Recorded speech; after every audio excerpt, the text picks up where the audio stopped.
Whoa, we're live. This isn't Tim Pool. Who is this? It's Shane Smith, your host. I am Tim tonight. I am in charge and you are with me. So I'm actually very nervous for this. This is a very big beanie to fill. And I'm going to try my best, and we're all excited to be here. And we got some boys here this evening. We're chilling so hard. We have some pretty crazy stories. So we're going to go over a few. I'm just going to run these down real quick before we start this ad read. But Israel-Hamas reach an agreement on the first phase of peace? What is going on with that? That's crazy. Trump does a whole tweet about it. We'll talk about it. We're going to talk about this leftist insane person who pitched a tent outside of the National Basilica and then tried to blow it up. And then apparently he had his diary on him, which he gave away immediately. We're going to talk about an anarchist website that targets ICE agents, posts blueprints of Chicago things. Who knows? And now Trump is finally going to classify Antifa as a foreign terrorist organization. Pretty sick, pretty good. We're going to get to all these and more coming up soon. Stay tuned. But first, a few words from the man Tim himself. Before we get started, my friends, we got a great sponsor. It's Bearskin. You know we love Bearskin. These are great and amazing hoodies. You guys have seen them. I wear them on the show periodically. It's starting to get a little cool again, so we'll probably start wearing them. Smart people right now, they're locking in their winter gear because this is the best time to prep for coming winter. You buy it before it gets cold, right? Bearskin is running a 60% off deal right now, but only if you get your hoodie early. The hoodie is built like a tank, 340 GSM micro fleece, 10 pockets with a clean, rugged fit. It looks great. Plus, it zips right into a heavy storm rain jacket to become 100% waterproof when you need it. So if it gets cold, wet, and windy, you're not scrambling at the last minute. You'll get free shipping in the U.S., fast delivery, and you've locked in your winter gear early, so win-win. Do yourself a favor and text TIM to 36912 and lock in your 60% off. Again, that's Tim to 36912. You'll get a link straight to your phone so you can check it out whenever you want. Maybe you're busy right now. Don't wait till you're freezing. Go to baer.skin/Tim. You can get up to 60% off. Yo, it's Perplexity AI's Comet browser. This is really interesting. Check this out. Let me ask you guys something. How much time do you spend every day on a web browser? How much time do you spend clicking around online, searching, scrolling, typing, endless tabs? It's a lot, right? Well, there's a new AI web browser from Perplexity called Comet that is completely changing the way you're able to interact with your browser. Comet feels like having a personal assistant living in your web browser that can actually do things for you across the internet, literally do things, not just give answers. You can ask Comet to handle tasks for you, and it literally clicks, types, searches, and scrolls just like you would to get things done for you. That's crazy. In the background while you go about your day. Go to perplexity.ai/Comet. Comet can navigate around the web like a human would, clicking, typing, searching, scrolling, getting what you need done so you can do more. Some of the things it can do, it can order food from like DoorDash or Domino's. It can book personalized restaurant reservations. It can buy stuff on Amazon. Wow, movie tickets, book flights, prep you for your day, send messages and emails, schedule things, search, respond, and analyze. It can pull up videos, tabs, or other searches you're looking for. That's crazy. Download Perplexity's new AI web browser Comet by heading to pplx.ai/Timcast and let your browser do the work for you. Plus, right now, when you download Comet, you get a month of Rumble Premium for free. Yo, check this out. And we're back. Hey, everyone, think of a card right now. Hold it in your mind. Is this your card? I just blew like 5 people's minds wide open, One bro. of them's in this room, dude. I don't know how you did that. Absolutely crazy that I just did that. Okay, let's get to the guests. Let's get this show started. I'm very excited. We have some boys here tonight, all right? We're going to have a good time. First up, everyone, we got the very powerful Myron Gaines in the studio. What's up, guys? Happy to be here. Myron Gaines, one half of the Fresh Fit Podcast. Thank you for having me. All right. This next guy right here needs no introduction, and yet I will give him one. It's Seamus, everyone. Thank you, brother. I'm very glad to be here, Seamus Coughlin. Very glad to be back. For those who don't know, I was gone because I was working on launching a full-length animated show. We have the 25-minute pilot completely finished. If you want to see that, go contribute to our crowdfunding campaign, twistedplots.com. It'll bring you to our GoFundMe, and if you donate at a certain level, you'll get to watch the pilot. And I want to thank everyone on this show show because we're 48 hours into our campaign and we've raised 1/3 of the total funding that we need for the project. Let's go, baby. Thank you guys. God bless you. The momentum is absolutely insane. If you want to be part of it, if you want to help us be the media and create content that the dominant media culture and mainstream will never make, go to twistedplots.com. Please donate. Thank you so much. All right, next up, he needs no introduction because he has sold more Kaiser frames than any man on earth, and none of you know what that means. No, they don't. But he's a skater, and I love him. It's Brett Dasovic, everybody. What is going on, guys? This is Brett. Yes, normally we are doing Pop Culture Crisis Monday through Friday, 3 p.m. Eastern Standard Time, but tonight we're going to talk about politics. Let's get into it. All right, everyone. So first up, this is the story. This is the story, right? This is crazy. Israel and Hamas reach an agreement on first phase. I'm curious about how many phases there are and what they are, but the first phase of a plan to stop fighting, release hostages and prisoners. So this means Israel's prisoner swapping as well. And so this is nuts. Myron, you're a Middle East guy. Well, I mean, I don't really trust the Israelis ever. Whenever they try to strike these deals, they were supposed to be a deal just like this, a 3-part deal in the beginning of the year, and they kind of backed after the first one after they got I think they did an exchange for 33 hostages or something. How long between when it was announced to when they pulled out? It took place before Trump even got sworn in on the 20th, and then they ended it by early March. So the plan was in effect before Trump was even in office. Does it? Yeah, he negotiated it, and then it went into effect before he came in. And by the time he was sworn in, it was already kind of in effect. And then it kind of fell out the wayside by March because there was supposed to be a second phase, which would eventually lead to a permanent ceasefire. But the Israelis never want a permanent ceasefire. So is the idea that Trump is in office from the get-go for this one going to affect it possibly? I think because what I think is, this is me speculating here. Because Biden had tried to strike a very similar deal on his way out, and he wasn't able to get it. I think what Trump was able to do was hey, look, Bibi, don't, keep doing what you're doing. Wait until I come in so I can get credit for this. Because obviously he campaigned on, I'm the president of peace, right? I'm going to end the wars. Yeah. So this was a big W for him to come in, basically already getting a ceasefire going and, getting the aid back into Gaza, doing a hostage exchange. Everyone's all happy for about 2 months. And then early March hits, and then they stopped. They pretty much cut the deal there. The Israelis cut the deal there. Yeah, I vaguely remember that. It's frustrating. It does seem like the Israelis are buying time so that they can cause as much collateral damage as possible. Yes. And kill as many people as possible. They know they can't keep it up forever, technically, though. Kind of seems like they might. Yeah, I kind of seems like they might. I think the goal is because they've destroyed 90+% of the Gaza Strip, and at this point, it's really about making it inhabitable so that they can say, "Oh, you know what? It kind of sucks here. We can't really rebuild anything for you guys. You should probably just go to Egypt or Libya or Lebanon or any of these other countries or Jordan." I thought Trump was going to build a mall there, anyways. Yeah, did he say something dude, about that is building a the mall plan. there? Yeah, he wanted to build condos, beautiful beachfront property, the whole deal. I'm going to read the tweet, or some of the tweet Trump tweeted out. So he said, "I'm very proud to announce that Israel and Hamas have both signed off on the first phase of our peace plan. This means that all of the hostages will be released very soon, and Israel will withdraw their troops to an agreed-upon line as the first steps towards a strong, durable, and everlasting peace." All parties will be treated fairly. I'm just going to read the rest of it, actually. He says, "This is a great day for Arab and Muslim world, Israel, all surrounding nations, and the United States. Big ups to us, I guess. We want to thank the mediators from Qatar, even though Israel blew a bunch of them up recently.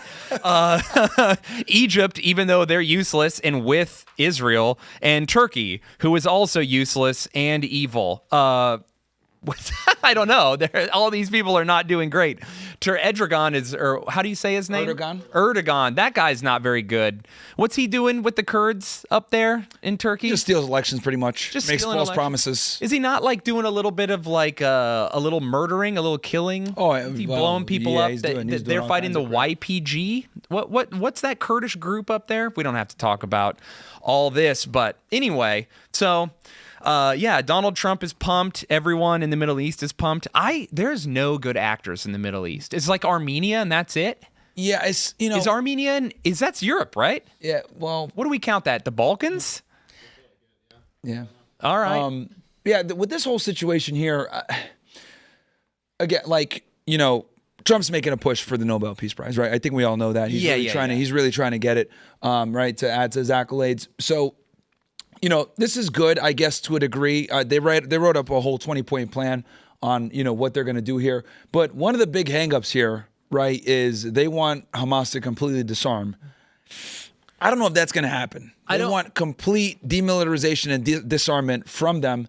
And obviously they want the hostages within 72 hours. I'm assuming since they signed this, now the clock starts with the 72 hours. Yeah. I'm assuming. So we'll see what happens. And I know one of the biggest hangups the two biggest hangups on this deal was Israel pulling back to a decided upon line because they wanted them to originally they wanted to withdraw completely from the Gaza Strip. They don't want to do that. Yeah. And then the other thing was like them permanently disarming. I noticed he did not put anything there about disarming unless I'm missing it. So that might still be up in the air because I know that was a point of contention because right now they're negotiating in Egypt. Yeah. Not even in Qatar because Israel blew that up. Complete disarmament's not even an option. That would be like asking America or Iraq to disarm. Like we asked Iraq to disarm. Oh, sorry, we have more small arms circulating in this country than any other country in the Middle East. Almost impossible. So like Iraq just had millions of small arms floating around. Like, of course, they're just going to resist without even having to import weapons and stuff. Gaza's a similar situation. And who dictates what's disarmed, right? Like the Israelis can always say, oh, well, you guys still have this. You guys are still armed in this way. So it's like it's open to interpretation. And this is the things with these peace deals is like they're always pretty vague and nebulous, especially when it comes to our commitments on the West versus their commitments are very black and white. You need to do this. But like ours are like, yeah, we're going to give you a path to self-determination. But are we really? Like, so we'll see what happens. It's also interesting to be like, you guys have to disarm your rockets that don't work. Get rid of them. Yeah, you have to get rid of them. Meanwhile, we're going to pull back, create a new front line, absorb more territory. It just feels like they're going to absorb a little bit more, and then we wait 10 years till they get that they like convince them to attack them again, and then they're going to absorb a little. Yeah, it's never ending, right? It's the like it never feels like nobody actually buys into peace as an idea anymore because they know that it's just cyclical anyways. It's going to come back, and even whether it's when he leaves office, whether it's like what happened with the first phase of the plan where they say they're going to do something and then they don't. And I'm not even specifying any side. No American, even those who don't really think or care on foreign policy, even thinks of it anymore as a game that you can win. It's just something that's recycled and starts over and over again whenever either a new administration comes or there's just new war to break out somewhere else. Yeah, and I mean, listen, I used to pay more attention to politics in the Middle East. I used to be very concerned about what's happening in Yemen. I've looked into some of this, but when it came to the Israel-Palestine issue, I just never got particularly educated on it. My position has generally just been the America First position is that this isn't our fight. I don't think the United States needs to have any involvement. Yeah. And for most, like, it's a losing issue for Trump on something like this because he's putting them in a place to deny him, looking good because they can go back on what they say, which hurts him because, him being a presence of power in the Middle East goes to benefit his ego and goes to benefit the way he's viewed by other countries. But if somebody breaks the deal, it looks bad for him. Americans already, a vast majority of the people that voted for him that aren't, old school Republicans don't want us in the Middle East anyways. So it feels like it's actually like if it's not about the Nobel Peace Prize, which could be purely for ego purposes, it's not beneficial to Americans at all when there's plenty of issues going on at home. Yeah. I mean, and not only that, but like the Israelis don't really have an incentive to exercise any type of diplomacy because no matter what, we're going to back them. So they know, okay, we can, lie here. Because after Trump made this announcement originally, Benjamin Netanyahu does an address in Hebrew. And so he's in a very difficult position, right? Because on his side, he's got a criminal case that he's got to deal with, right? And then on top of that, he has a far-right party that supports and backs him that wants these guys completely out. So he's got to play the delicate line where he tells the U.S., like, yeah, we want to work towards some type of ending the war and getting our hostages back. And at the same time, these guys on the far right that are his constituents want him to continue the war. So as soon as he made this agreement with Trump, he goes and does an address in Hebrew and kind of just says, yeah, we're not really going to do diplomacy. We're kind of feigning diplomacy like we always have. Don't worry, we're not going to completely pull out the Gaza Strip. We're going to make sure that they disarm. We're going to get our hostages back. And the reality is Hamas knows that their only leverage is the hostages. So, and Benjamin Netanyahu knows this too, and he had many opportunities to get the hostages back. I've talked about this before. Right. He could have got the hostages back October 10th, 2023, but he chose not to do so because he wanted to wage a war, and it would keep him out of this corruption trial that he's dealing with. So he's got multiple things he's balancing where he's trying to stay in power, keep his constituents happy, at the same time continue to get aid from the United States, so say what he needs to say, while also trying to balance getting U.S. support at the same time, where now they're running a whole Hasbara thing where they're getting these influencers paying them money to kind of push the narrative. And if you notice, he's starting to do interviews now. He just did an interview with Ben Shapiro a couple of days ago. He did an interview with Tatum. He's doing the rounds in America because he understands that U.S. support is starting to wane. Especially amongst younger generations. Yeah, the ones who are politically left, right. I mean, and everyone's that's the thing, out. You guys are very clearly very interested in what's going on in the Middle East. I think I'm probably more representative of the average person who's politically aware domestically, but otherwise just looks at most stuff overseas as weighing on our economy and weighing on our relations with the rest of the world. I understand that a lot of it has to do with trade routes and how we. I think we've wasted damn near 30, 40 years on the Middle East when we should have been focusing on China all this time. I really do think that the biggest threat right now for us to maintain the global hegemony is China and their allies, and they're expanding at a rapid rate. And we've just been wasting time in the Middle East, for decades. Dude, if I was let China screw us repeatedly, repeatedly. Yeah. I just want to mention something really quickly here. It's important to keep in mind that even though most young people are changing their position on this or just aren't on the same page as like the Republican and Democratic parties actually traditionally have been, we were talking about this the other night. When it came to the Vietnam War, right, leftists were against it. And conservatives who didn't want America to be involved in overseas wars were against it, but for different reasons. Like, the left was against it because they liked communists and they liked communism. So similarly, you can acknowledge, like, America shouldn't be involved in this and still realize that, like, left-wing activists are not at all your ally in any of this, because the reason they're against it is because they see this as, like, white colonization. That's literally the framework that they have for understanding the issue. Like, Jane Fonda went to North Korea and sat in the anti-aircraft guns and did, like, a press tour for them during the war. And then no treason charges like that. It's insane. We talk about how much the left gets away with today. The fact that so many, dude, I can't. She was the only in shape woman back then. She was so hot, we had to let her do it. And she recently restarted the Committee on the First Amendment because of all of Jimmy Kimmel getting taken off TV for 2 days. So you get Hollywood leftists who have cheered on censorship for everybody. Not even 4 or 5 days after it was revealed that Google and YouTube were censoring people during the Biden administration, and they're out here like, freedom of speech. Jimmy Kimmel, they're trampling us. Jimmy Kimmel is the version of when a cop does a bad shoot and just shoots a guy and then gets paid vacation. Yeah. Like, he messed up and then he just got 2 days off work. Like, that's not a punishment. Yeah, it barely got censored at all. And I think Disney did that more as like a, middle finger to the White House and stuff versus like, and a lot of people canceled their Hulus and complained, I mean, it was also, the fact that they were trying to shoot up ABC affiliates and stuff. Oh, like yeah. that. This is what I'm saying. They do violence and they get their way. Yeah. All the time. They don't get prosecuted. They don't get charged. I'm like Bob Iger's like, we're not the government. We can negotiate with terrorists. It's like, what? True, dude. Honestly, not to get away from the Middle East too much, but let's bring it back. If I was a president, I think we can solve all of our problems by making a foreign policy. We don't fight dudes wearing pajamas and sandals. That's our main rule. If you fight in pajamas and sandals, we're out. We don't want it. This is not a good fight. There's nothing to gain. They're just going to wait you out anyway. Yeah, and brother, you're not going to win. You are fighting in pajamas. You have nothing I want. Yeah. When I beat and they got nothing to lose. Right, dude. When I beat you, what am I going to take? You're not electricity? Yeah. Get out of here. What am I doing in this place? Yeah, it makes zero sense why I spend so much time there. From Vietnam to now, we have to stop fighting people wearing pajamas, bro. Next people we fight are wearing uniforms or I'm out. You could even, you could even get the leftists on your side. Like, imagine the universal health care we could have if we just stopped spending trillions of dollars overseas. Bro, for but real. honestly, I got to. We could here's the ship thing. that fat lady out of the house in Israel. the train.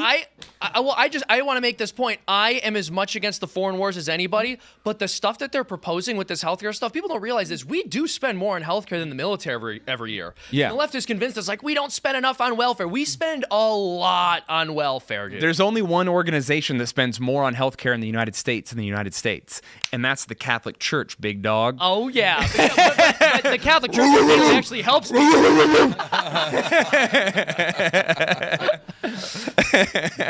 But yeah, it's a whole thing. So Well, I mean, let's get to this next one. Speaking of the Catholic Church, someone tried to blow up one of the biggest churches in America. This maniac. So I didn't know a lot about this. I've been traveling. I showed up today and we were like, what are we going to talk about? And I was like, I kind of want to read about this. So I'm learning with you. But apparently some psychopath leftist dude who named Louis Jerry. What a weird name. Louis, good name. Jerry with an I. That's not a real name.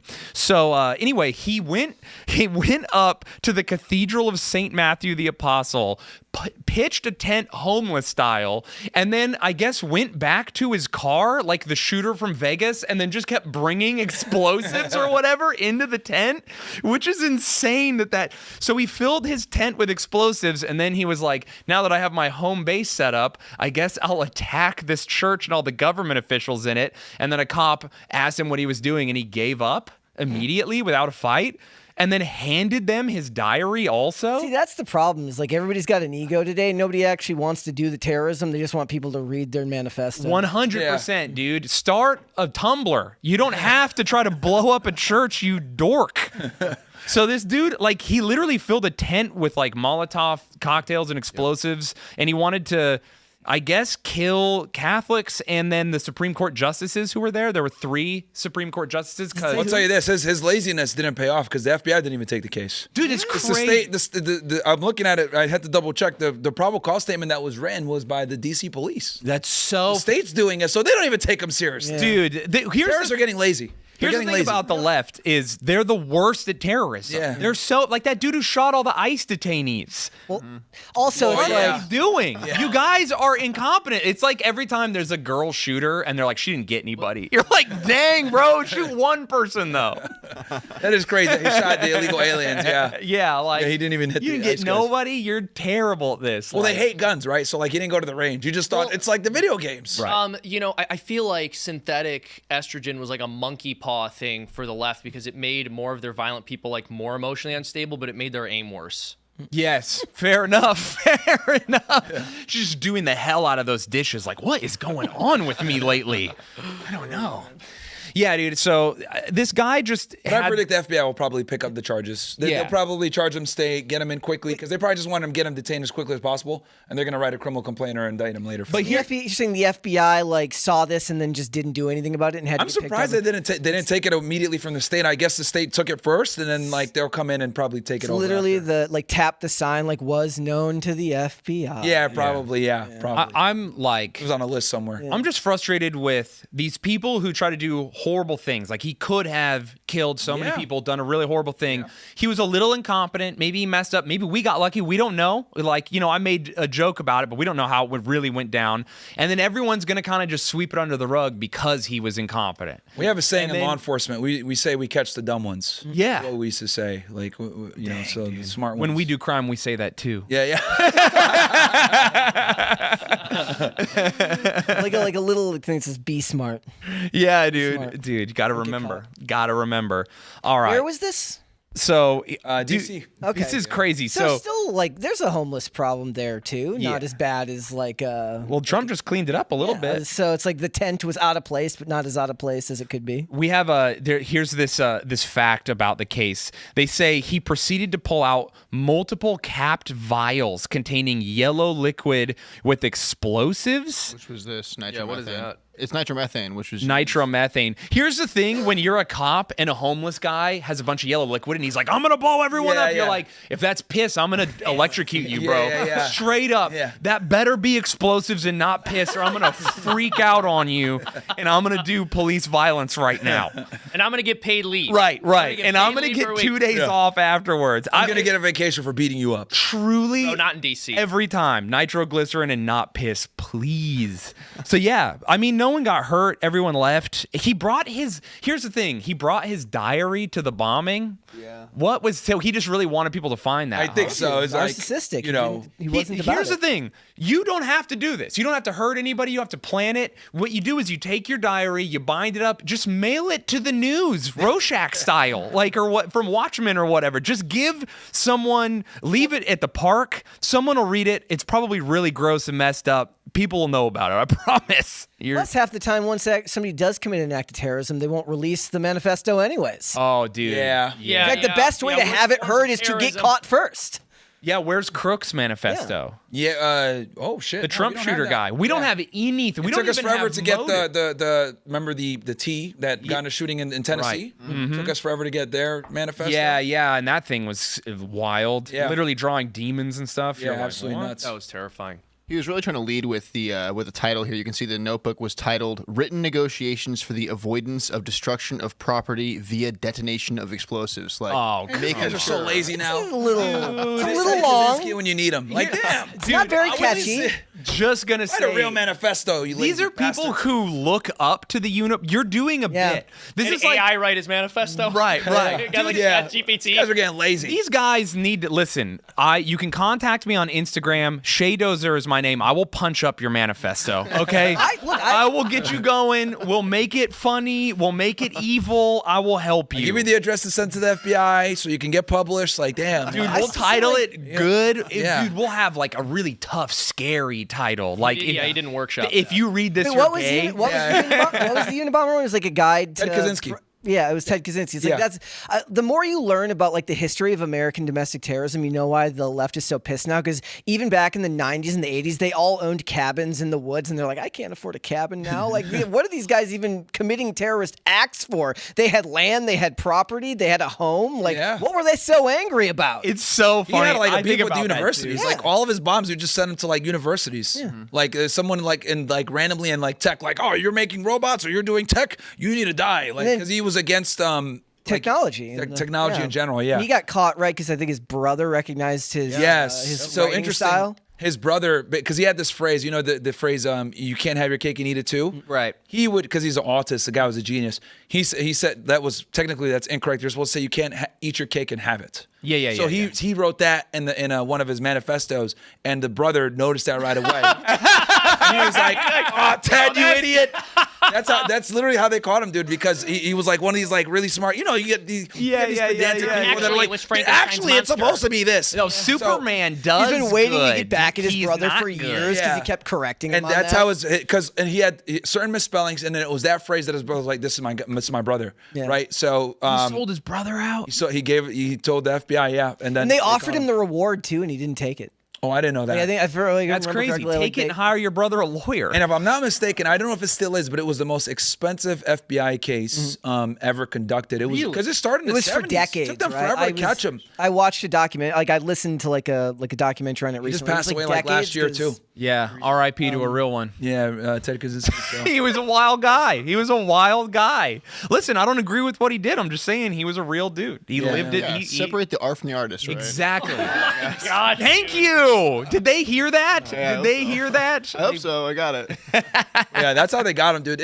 There's so many interesting ways that these criminals get caught, man. Like that guy got caught by his brother. You could get caught like BTK got caught with like semen he left at a scene, and his daughter was in college. She like went to do an STD test, and like yeah, she went to go like she was at University of Kansas or something like that.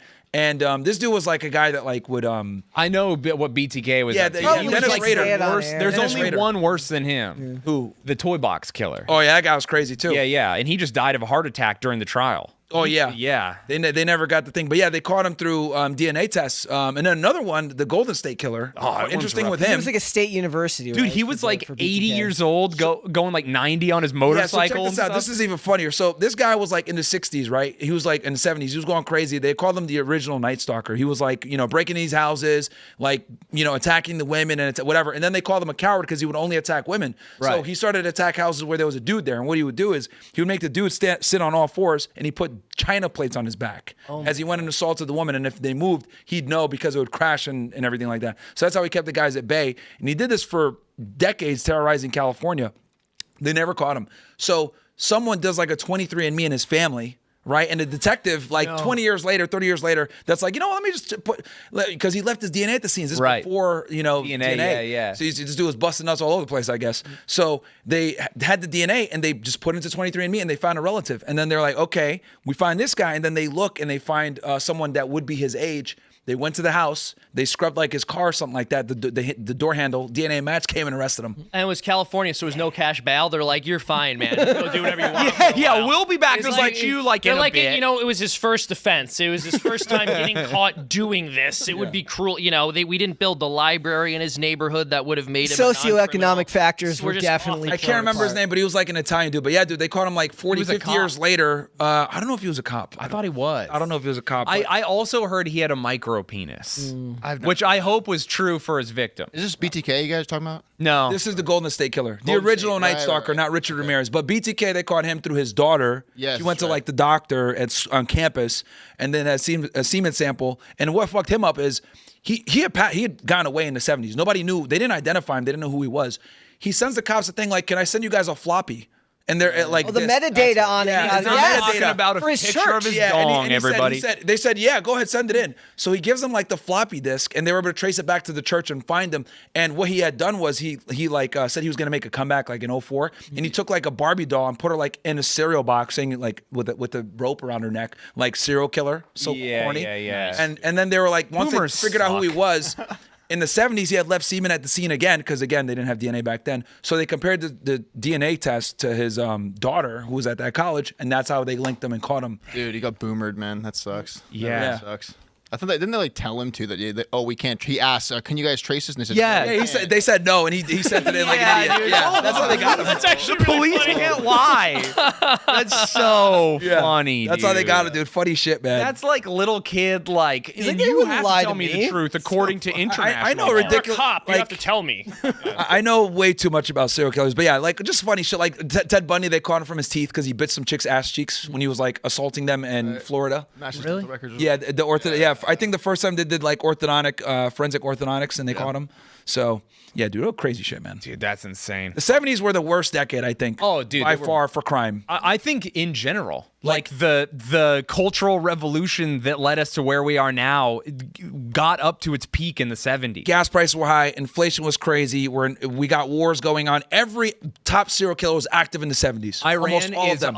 Iran, Afghanistan, and the rest of the Middle East is unmodernizing and going to Sharia and all that yeah, kind of that's stuff. true. The Yeah, Islamic the Revolution 70s happened. The were a mafia wild were time. at their height at that point. This Yeah. is before Rico gets into play. There are bombs going off everywhere too. All that? over the place. The Oh, yeah, bombs going off lefties everywhere. Yeah, domestic Oh, we were talking about that terrorism. earlier. Berkeley, yeah. Yeah, dude, it's crazy. It was the 70s. I think were the Shooting worst. protests. So that's why I was like, whenever we're on the show and everybody's talking about how awful it is, I'm like, somebody needs to like remake social media, but it's just headlines from the 70s. They're like, oh my God, the Sudanese army, and then there's serial killers. Right. Dude, yeah, it was called New York City was called Fear City back then. And Times Square was all poor, and it was all every top serial killer was operating in the 70s. Son of Sam, Ted Bundy, Ed Kemper, I just watched a thing the other day about like it was like a cop from New York who died, and it was like he caught the New York City Zodiac, and I had to get like 3 paragraphs down. I'm like, I was like, they didn't catch the Zodiac. Oh, it's a different It's a different Zodiac. Oh Zodiac, my yeah. gosh. Yeah. Wait, what? There are two Zodiacs? There was a New York City Zodiac. Well, there's 12 Zodiacs, Yeah. but you know what Yeah. I'm In saying. the 90s, I was like, oh, this guy gets all the credit, I guess, but the other guy didn't get caught. So it's like, they never caught the original one. No way. I thought I they didn't got know him. that. I thought he was they probably they're happy to let us believe they got the original one. They're like, yeah, that's No, it. they We didn't did get it. him.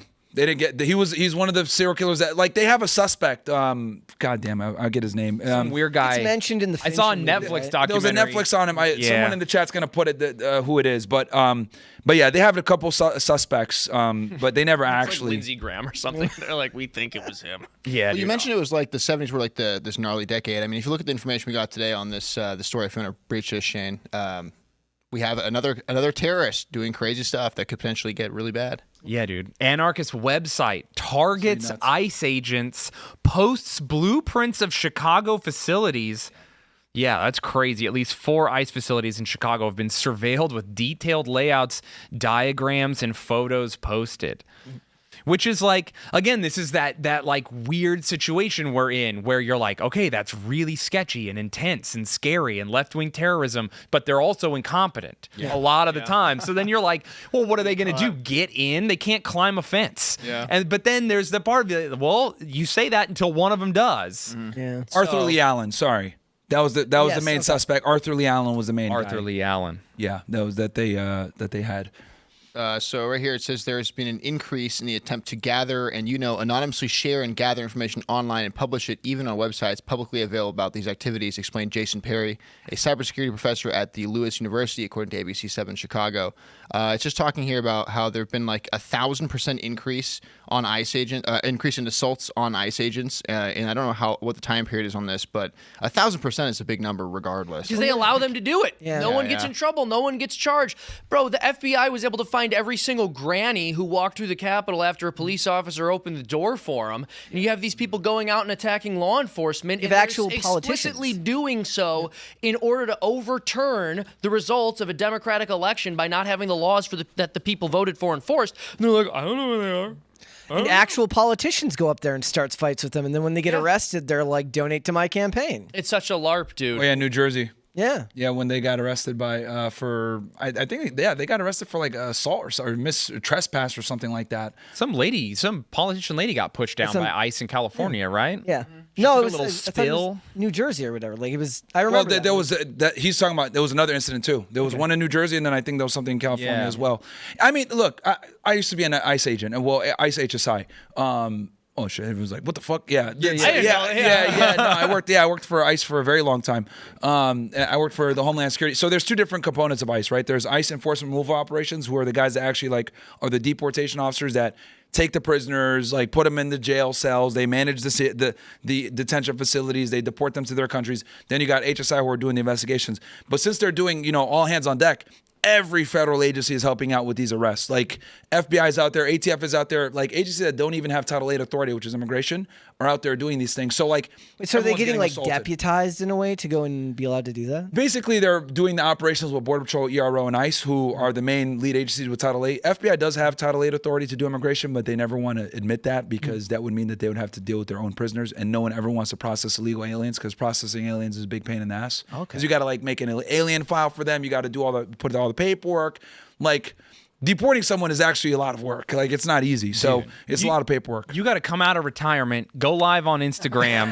Let us see what's going on out there, bro. I'm trying to see it. Oh my Dude, God. it's Get I super feel- chats while oh my God. They're talking. I mean- out Hey loud chat, as what do you you're want me to do? arrested. it's crazy, dude. Like, because I've done it all when it comes to like I've deported aliens myself. Because I started my career in Laredo, Texas. So like, Yeah. you're right there on the border. So like sometimes, Border Patrol will catch a load, right? Of like, it'll be a smuggler with like 10 aliens that they're trying. You prosecute the driver, right, for alien smuggling, and then the illegal aliens that are in a group.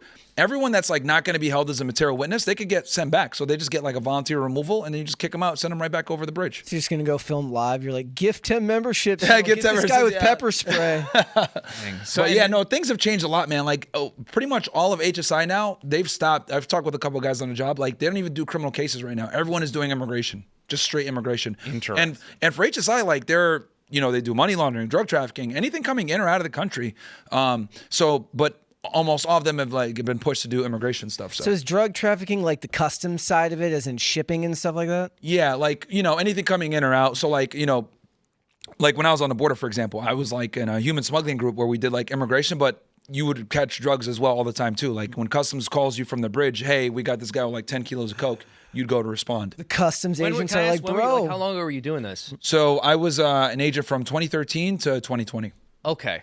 Yeah. So this was like Obama and Trump era, basically. Yeah. What difference did you notice after Trump took office trying to do that job? Oh man, it was so when Obama was in, it was very difficult to get like immigration enforcement done, right? Like if you got caught at the border, it is what it is. But like when it comes to like interior enforcement, which Yeah. is what you guys are seeing now, unheard of, like under Democrats, because like immigration is a dirty word. So like politicians, even Republicans, don't like really enforcing immigration like that. So what Trump is doing is like unprecedented. The fact that like he's mobilizing Border Patrol agents to go to interior offices and interior cities to like go and pick these guys up is fucking nuts. I've never seen this before. So it's a good thing.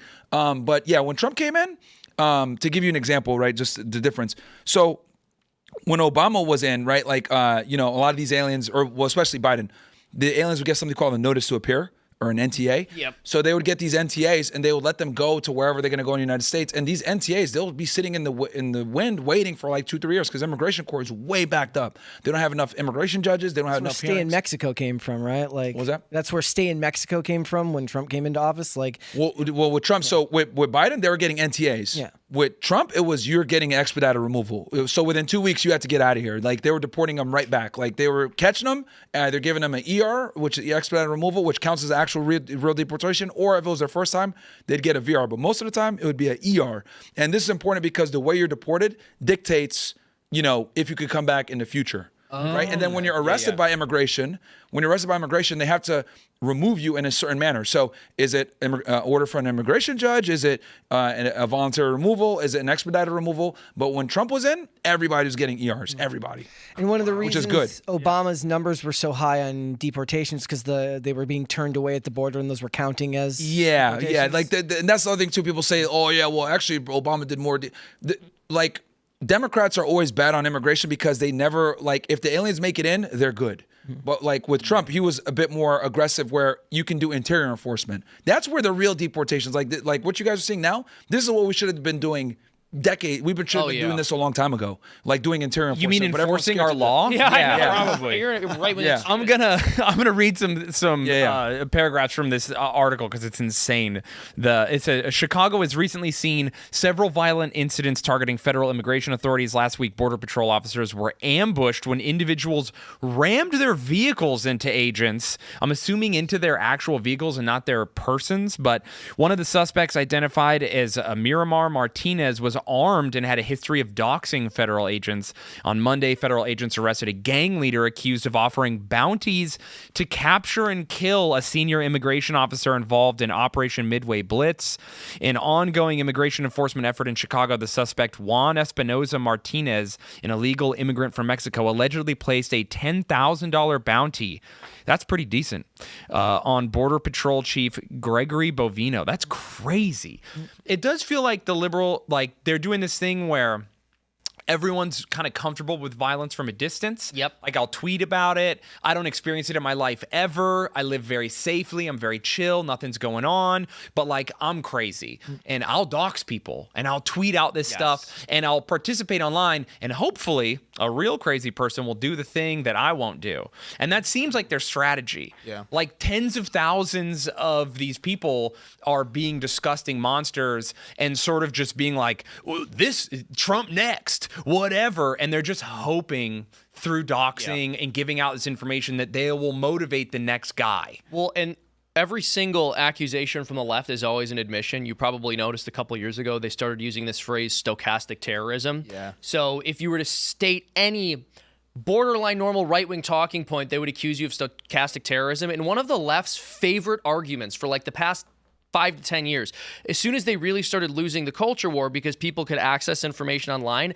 as soon as you started making good arguments, they'd say, well, no, you can't make that argument because some crazy person who believes that will shoot up a school if you make that argument. And that has unironically been their line of reasoning for a very long time.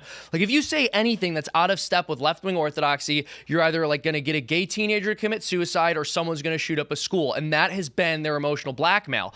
But of course, they're projecting because they will openly call for violence against their political opponents. And like you're saying, their hope is some crazy person is actually going to go do it. Yeah. Well, this is why, I don't think Americans understand how bad the immigration problem is, right? Someone that worked in immigration, right? People say, oh my God, how could you be so heartless? We're not just getting beat on the border, right? For all these years.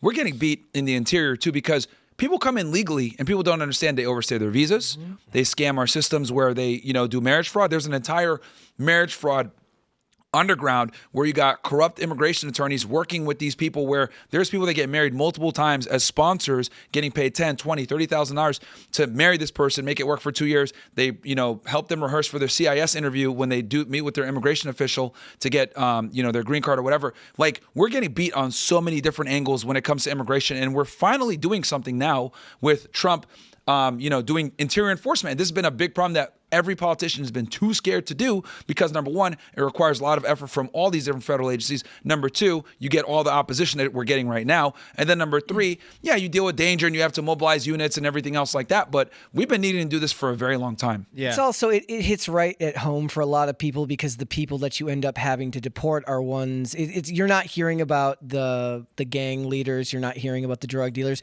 you're hearing about the people who are living in your neighborhood, next door to someone. And it's always harder and I think in a lot of ways for anyone. I don't think it's just the left that tends to humanize their neighbor more than they are going to humanize somebody who they read an article about. But once you see them enforcing these laws on somebody that who could be living across the street from them, that's a very hard thing to really, really get the public on your side for. So the fact that there is as much support for the immigration process as it's being handled now kind of speaks to just how bad it got for so long. Yeah. And this has been a problem that's been going on for decades, and every politician has been too scared to address it. So I got to give Trump credit for this because it's easy to catch illegal aliens at the border and send them back. It's easy to give them an expedited removal when you caught them.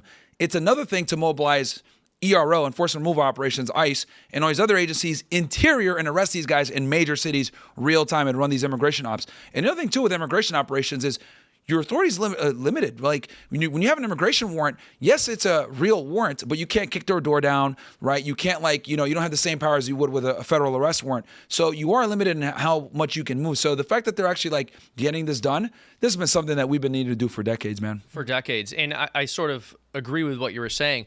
Everyone says these deportations are so horrible, they're so ugly. Firstly, I'm just going to throw this out there. Traditionally, when people talked about deportation, they were talking about removing a person from a country that they lived in and were a citizen of. This is a little bit different. This is the removal of aliens. So deportation isn't even actually the proper word for it. But even so, yeah, sure, it can be ugly to see that happening on the news. But that's why we have to have the border closed, right? Because when you let tens of millions of people in, completely unvetted, and we have no idea who's and giving them NTAs. Yeah, exactly. And let me put in perspective for you how crazy this is, right? So when I was an agent, right? Let's say Border Patrol calls me, hey, there's a guy that came through. He has information on a cartel. I'll never forget this. I was 2015. I get a call.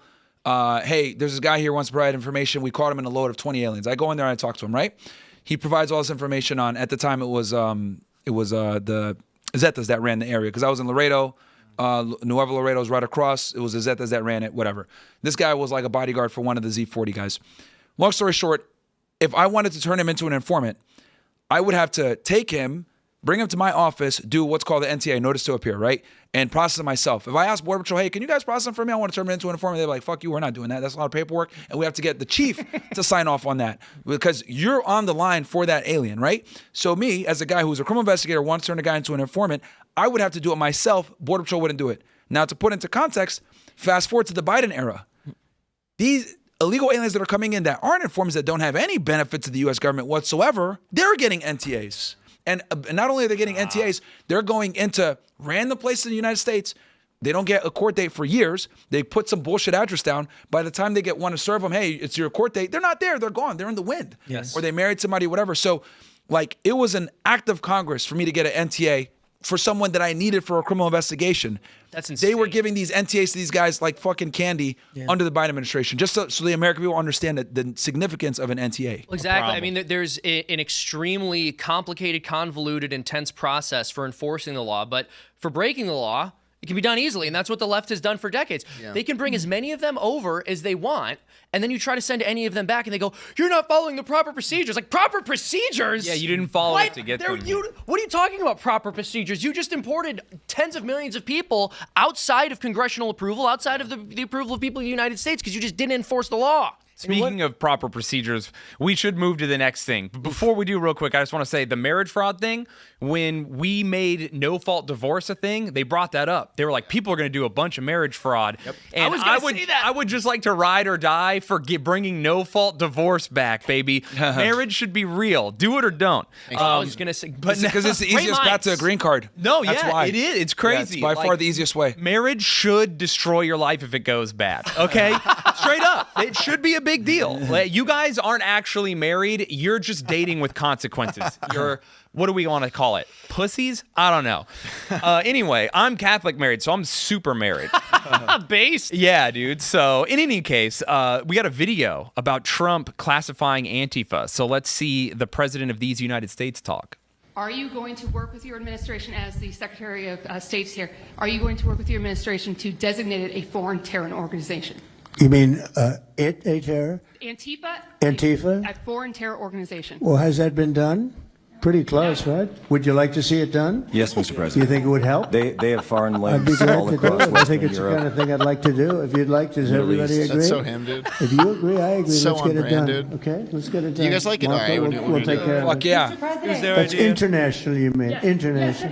Internationally. Sounds good to me. Steve, are you okay with it? Checks the room. Yes, it's true. There are extensive foreign ties, and I think that would be a very valid step to take. Good, I think so too. Yes. Good, I think it's a good point. Let's go. Thank you. He runs like Are a you business, going right? Hey, to you work know with what? your That's a administration W, and I'll tell you guys this why that's super important.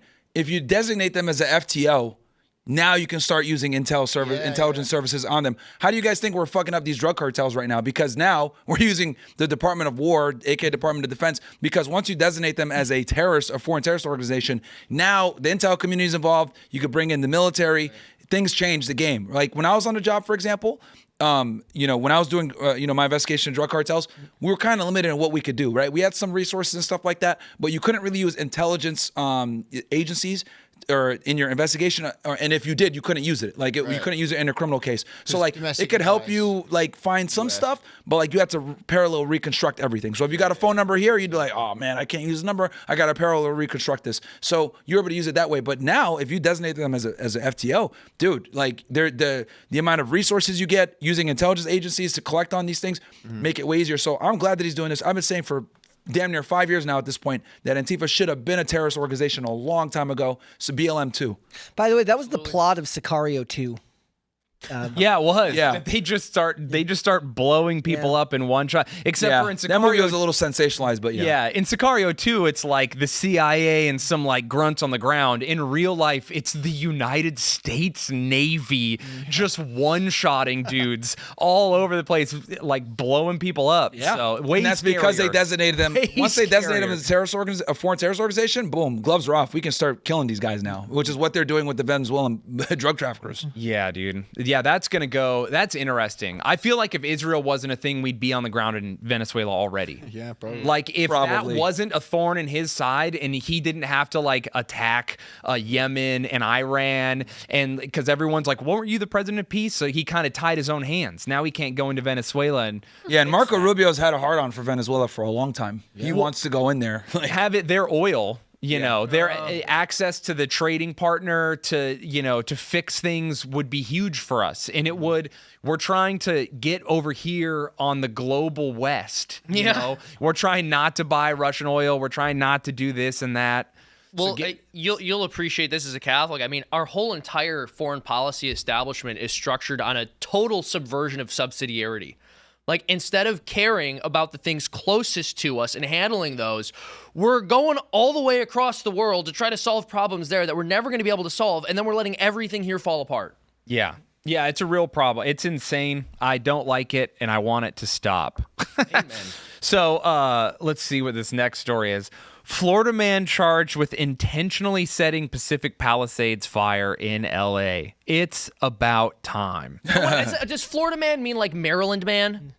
Is this actually a guy who was born in Florida? I mean, Florida man is its own thing. Yeah. You look up your Florida birth man- date and type in Florida Well, man. it gets and see better. what This story- guy was an angry Uber driver, basically. No way. If And he you're- listened to a French song before he did it. I was reading a criminal complaint. The ATF agent, this is an ATF case.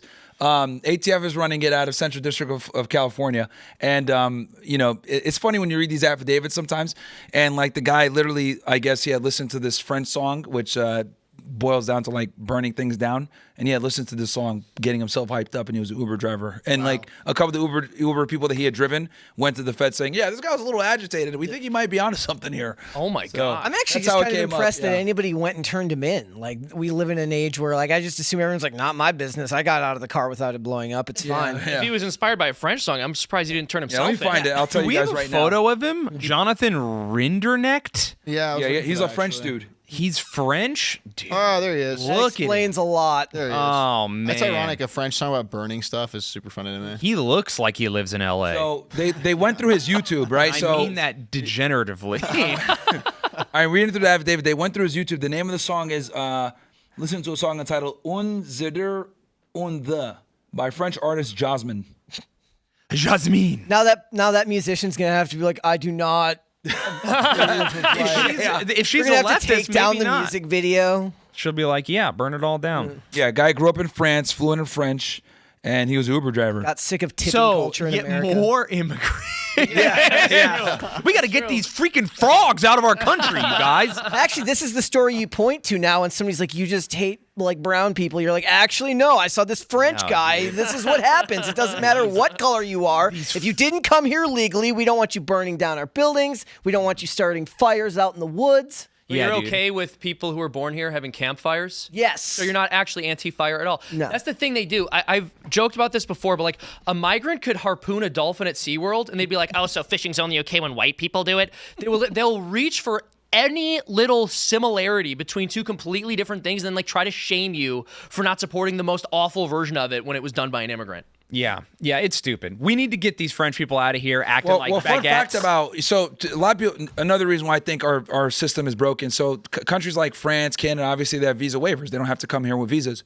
Dude, they overstay all the time. Yeah. They I overstay dated a all the girl time, who and they work here overstayed. illegally. They get married. Yeah. They also because people Writing think, on oh, it's just like Live. Mexicans and people from poor countries that are coming. Get her. Like, Get her. You She's know, in New York. You could get her right now. you know, everyone thinks it's like, oh yeah, these guys just come from the third world and abuse our system. It's like, no, dude, people come from these like, first world socialist countries like Canada, Australia, France, etc. Come here all the time, overstay their their visa waiver. Yeah. And they just work here illegally and they just hang out. And Somebody they have write- enough money that they're not in these places where they're getting seen. They're not in the back of kitchens. Exactly. Yeah, we have a lot of that. There's a ton on the East Coast right now of just like rich Indian immigrants. Yeah, and they're not prioritized either. They Like that's the have other great. They basically drive into the country from Canada, and they just have so much money that they like rent apartments and live life, but they just overstay their visa. But they kind of like fly under the radar because Yeah. they're rich home, so they're rich here. Yep. It's a or the weird- other scam they do is like they'll go to the Bahamas and then come back. Yeah. Right, that's another one that they do all the time too. So like, dude, we're getting beat on so many different. We need an immigration moratorium for like 5 to 10 years. If I want to be honest, if we're really gonna fix this problem, we need to reform everything because we're not just getting beat. People everything. Oh, it's just Mexicans and people coming in from the third world. No, bro, people are coming in from the first world as well and beating us in many different ways. Somebody right now who's been wanting to complain about immigration but doesn't want to get called racist is like, see what I mean? Yeah, This yeah. is fantastic. Get Yeah. rid of the French people. H-1B visa, that's another big scam. Oh Well, yeah, no, that one. yeah, scam. dude. You got to get rid of that. I appreciate you saying all of this because there's a lot of conservatives and even like normie conservatives who will recognize this. If you tell someone they can't leave their child an inheritance, if you have an inheritance tax, that disincentivizes them from working hard to build up wealth to leave to their children. Well, guess what? If you don't have the understanding that you're going to be able to leave the country you live in to your children instead of unlimited immigrants, you're probably not going to build as prosperous a nation. Yeah. That makes perfect sense. It's just it's common sense. Whenever people are like, "Oh, you don't like brown people," it's like I keep saying America's for Americans. What don't you understand about that? Americans are all colors. I'll freak out. I will. I'll freak out and headbutt you. And a big Not part you of the- specifically, Please but the don't. person I'm hypothetically arguing with that I didn't actually have a real argument with in person. But You yeah. owned him, dude. Oh, I Got did. him. Yeah. thoughts. Full forehead to the face, dude. He never saw it coming. And those people, like the people who are having that discussion with you, haven't actually paid close enough attention to what's going on with immigration now, where the average person still wants to think of what this country would have been like in the 70s and the 80s when the people who did immigrate here with full support of everybody because they believed in American values, they believed in what America stood for, they came here to be Americans, and that was something that we celebrated. And I think for, at least for me, that's something that I would still, like when you look at who the most successful immigrant groups are in this country, it's never going to bother me, and I understand the point. Moratorium, if the point is that you have a lot of stuff that you have to figure out, there's a lot of stuff that has to be done. But I still love the idea, and I think a lot of Americans still love the idea of the immigrant success story. What they don't like is the way that language has been used to abuse them, at least the ones who have caught on, where what used to be clearly defined as an illegal alien became a legal immigrant, which became immigrant, which is all the language has just flowed through to the point where now when people complain about these things, they don't even know what they're talking about, because every time that you bring this up, they're like, so you just hate immigrants? Like, no. The word illegal there matters. It was undocumented immigrant for like 5 to 10 years, and it's just been softened so much that when you see the propaganda, whether it's from celebrities who never have to deal with these crises, they don't even know what you're talking about because you're trying to be specific, and they tell you that being specific is a problem. Yeah, I mean, we've just been soft on immigration for a very long time, and like the thing is like the INA, the Immigration Nationality Act of the United States, it's just ripe for exploitation. It's been exploited, and I think we're at a point now where it's like we need to reform everything, our visa system, our green card system, everything, and we just need to stop with immigration for a bit to fix everything, because this. And then the other problem too is like, people don't come here, right, to assimilate. They come here to bring their bullshit culture in here. Yeah. They don't want to assimilate. They want to bring all their weird third world stuff with them. Yeah. And this is a problem, right? It used to be people come here and they assimilate. They don't do that anymore. Well, you got to earn it. That's what I was trying to say. To a degree, actually. I mean, to a degree, but past waves of immigration massively reshaped our country. And so it's funny, I hear these lefties going, well, your ancestors came here. It's like, hold on. You're constantly complaining that a bunch of Catholics were able to make abortion illegal in the United States. That's because of Irish immigration, bro. Yeah. That didn't just fall from the sky. And not just Irish, but Polish and Italian, a lot of Catholic immigrants came in at the turn of the century, and I'm very glad about that. But as it turns out, I don't want anyone from any part in the world coming to our country to spread any random ideology. And one more thing, they'll bring up the Italians. It's like, yeah, can you imagine if the Italians came to the United States and didn't totally assimilate, and they started doing this thing in America where they had like feuding families that broke the law and killed each other? Mm-hmm. And they like had an empire in the desert, and they made hundreds of millions of dollars and started affecting politics and got involved in the assassination of a president. Can you imagine? Can you imagine these immigrants being up to stuff? And the other thing too, I think America needs to just understand is like, if we don't fix this, we're gonna be like Canada. In Canada, you go to Toronto, you think you're in India, bro. It's like, Brampton is what's going India? on? I thought Brampton was India, but I mean, I could be wrong. it's like, and if you want to lose your country, then cool. Like, let's just let more people in and be super woke and be like Canada and the UK. A lot of people. Like, there is a lot of weaponized empathy in this country. There's a lot of suicidal empathy. I was gonna say, I would call it suicidal. The politicians use weaponized empathy on you, and that has instinctually given a lot of people a certain level of suicide. I'll give you another example. Like when I was on the Southwest border, right? I was in Laredo. I've been in McAllen. I've been to El Paso. Like all these different places on the Southwest border. You don't feel like you're in America. No one speaks English. You go to the bathroom there. Like in Mexico, they don't have like plumbing. So like everyone takes their wipes their ass and puts it in the little waste basket. Yeah. They don't flush it. Like all the waste baskets are filled with shit thing. But that's an example of what I mean, where people come to the country, even though they're in America, they forget, oh, I'm in America. They don't learn the language. They don't assimilate. They bring their stupid customs with them. So that's an example of what I mean, where like, if we continue with this in this trajectory, this will not look like America anymore. And if you don't believe me, you want to get a taste of what it's like, go to the Southwest Texas, go to Southern California, and you'll see people don't speak English if you feel like you're in Mexico, dude. And this is so funny to kind of go back to like the soft conservatives. They'll acknowledge, oh, all of those people coming from California are going to come to my state, and then they're going to completely change the culture and make it liberal. But then they're like, well, as long as the immigrant comes here legally, it's fine. It's like the guy from California came there legally too, but you recognize that someone coming from a different place with different values isn't good for you and your family. Yeah. And like in measured numbers, again, in principle, it can be great, but like in practice, especially that's happened right now, no, it's not working. And before long, Bad Bunny's doing the Super Bowl for you, dude. Yeah, and learn Spanish if you want to enjoy the Puerto Rican. That's the thing that kills me. It's like, bro, you're an American. Like you have our speak passport. English, dummy. Like you need to speak English. And it's like, this is what I'm trying to say. Like this is the gall that people have, right? Like where it's like, no, you're gonna learn my language, whatever. It's like, no, dude. Like we need to go back to telling people, like, dude. Okay, we need to bring racism back. I don't know about that, but I hate to say we're still on the main show, so I'll chill. But we need to bring racism back. It is before the lady who she did the national anthem for I don't remember what event it was, and she did it in Spanish and said I felt like I needed to. I said if you were an American and you went to Spain and did their national anthem in English, how would they feel about that? Would they have a right to do so? They're going to tell you yes, they do. Or they're going to tell you that you do not. Remember when Borat went and sang the national anthem of Kazakhstan in English to the tune of Star Spangled Banner and everyone started booing him? Yeah, that sucks. That's what you're doing. You're Borat, lady. Boo! You suck.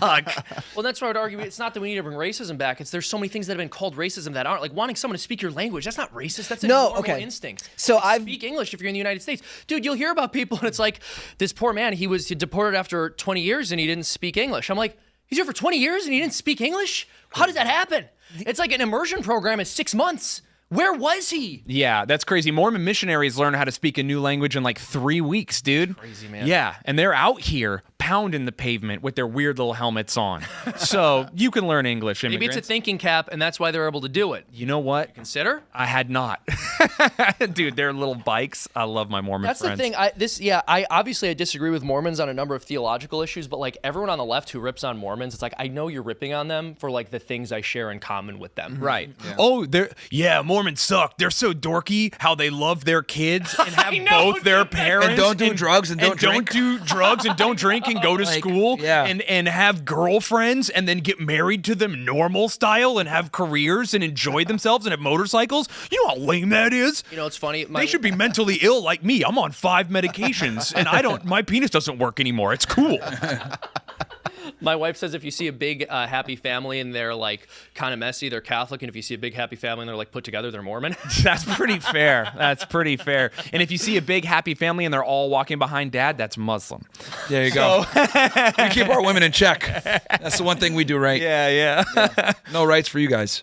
All right. Kamala Harris talking she's spitting facts. Kamala Harris, I lost young men to the manosphere. Myron. Oh yeah. Tell us what happened here. She wrote in her book basically that she lost her she blames me and Andrew Tate. Yep. But my thing is like, dude, you never had the young men in the first place. You were already cooked. That's so funny. I mean, I appreciate the compliment. So I appreciate it. I'll take it. But like, you never had them in the first place, man. Yeah, that would be like the idea that like Kamala had the manosphere locked down and then you came along with Fresh and Fit and she lost all of them. Like me and Andrew just came in and started calling women bimbos and like we just took all the men. Dude. Like, no, dude, the reality is like Democrats and the left in general has been ostracizing and shitting on men for too long. Like if you look at even the biggest left-wing political commentators, like they're just not cool and they're corny and they're like too politically correct. It's like, does anyone here want to hang out with Hassan Piker? Like, no, dude. Like, let's be honest. Like, Definitely he's not his cool. dog, bro. You know, like, his dog, no. So, like these are the type of guys. Like, if you say something like, "Oh, yeah, that's lame," or like if you use a slur, we're on YouTube. Yeah. If you use a slur, what's gonna happen? Oh, you can't say that. This is problematic, dude. Get out of here. We don't want to hang out. Like, guys, the thing with men, right?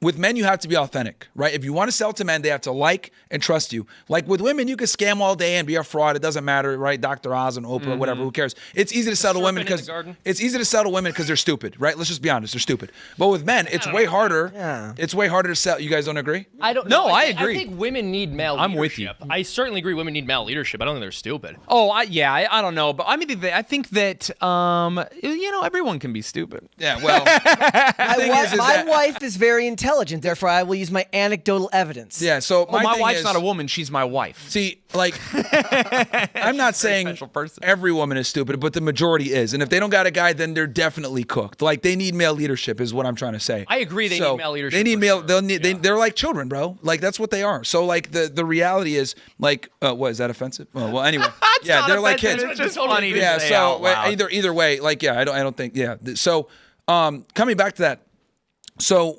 It's easy to sell to women because women are more impressionable. They're followers. They're communitarian by nature. This is why all the ads are written for women in a way. They market to women.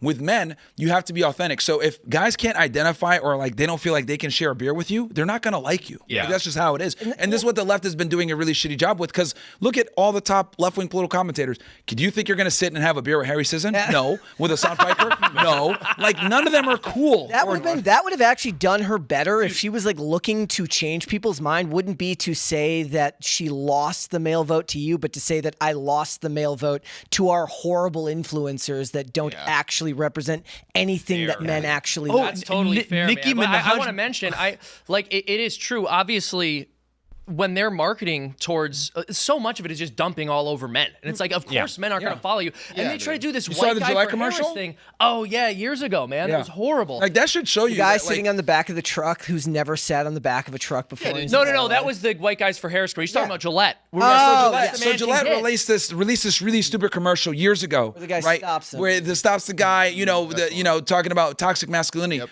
And the reason why I always use this commercial is because that's a great barometer of where we are in society. A men's razor company is ostracizing their client base to appease to an opposite gender that doesn't really buy their razors. That's the equivalent to, like, could you imagine if, like, Victoria's Secret came out with a commercial like, hey, stop being stupid bitches, make sandwiches again. Could you imagine what would happen to Victoria's Secret if they literally came out with a commercial like, start making sandwiches for men, start fucking listening to them, you're stupid, you're bimbos. Like, their sales would tank because we never tell women the truth. But like with men, we could shit on them all day, and they thought it was a good idea. Thankfully, people boycotted and they lost money, but that just goes to show the barometer where we appeal so much to women that even male companies cuck for females. Well, and part of the problem is that the men are not standing up and being leaders, unfortunately. There's a great priest who mentioned this about the Garden of Eden in Genesis, and he's like, why was Adam letting his wife talk to a snake? Yeah. And that's what these advertisers are. That's what these political leaders are. These are serpents, dude. And you have to be in the middle of that. You have to protect your family from these kinds of people and these kinds of things. Yeah, and then you mentioned about like male authenticity and being able to grab a beer, dude. I totally agree. And obviously, when you're with the guys too, and like women and children aren't present and they can't hear, you just say way more offensive stuff than you do if you know you're within earshot of women or you know you're within earshot of children. Women But change the temperature of the room. 1,000,000%. That's also why it's important to just have like spaces that are male only, and we don't even have that anymore. No. The moment you start allowing women into certain male only spaces, men are no longer interested in doing it because they can't just have a conversation without like worrying, am I going to say the wrong thing in front of a woman, or am I going to like say something that's crazy and offensive and against her dignity or whatever it is? Like, am I going to say a cuss word in front of the lady? Whereas like when you're just with the dudes, you can speak much more freely, but we don't have that anymore. It's also the thing where you can make fun of men, and so these people on the left think like, oh, I can attack men because I attack women, I attack white women, and they're with it. Yes. White women are weirdly delusional, where you could be like, white people are evil, you did this to us, you gotta help, blah, blah, blah, you don't deserve things, you gotta change. And then a white girl will hear that and be like, but not me, you like me, I'm one of the good ones. And she'll really put herself like, nope, you're not talking about me. But as a man, when they go, white people are evil, or they say men are shit, like young men are the worst, whatever, and you're, as a man, you're sitting there going, I think she's talking about me. I think I'm the one. And I'll say this too, because like, during the 2024 campaign, like me and Andrew were both like endorsing Trump. And I know people are going to say, oh, well, Trump is owned by them boys, which I agree. He is to a degree. And I don't like what he's doing with Israel and stuff. But I still think that he was a way better decision than Kamala. Because let me tell you this, at least we have more free speech now. Censorship on social media platforms has definitely went back compared to what it was under the Biden era. We got he's actually, doing what he's supposed to do with immigration. He at least tried to talk to Putin, even though we'll see what happens with that whole conflict.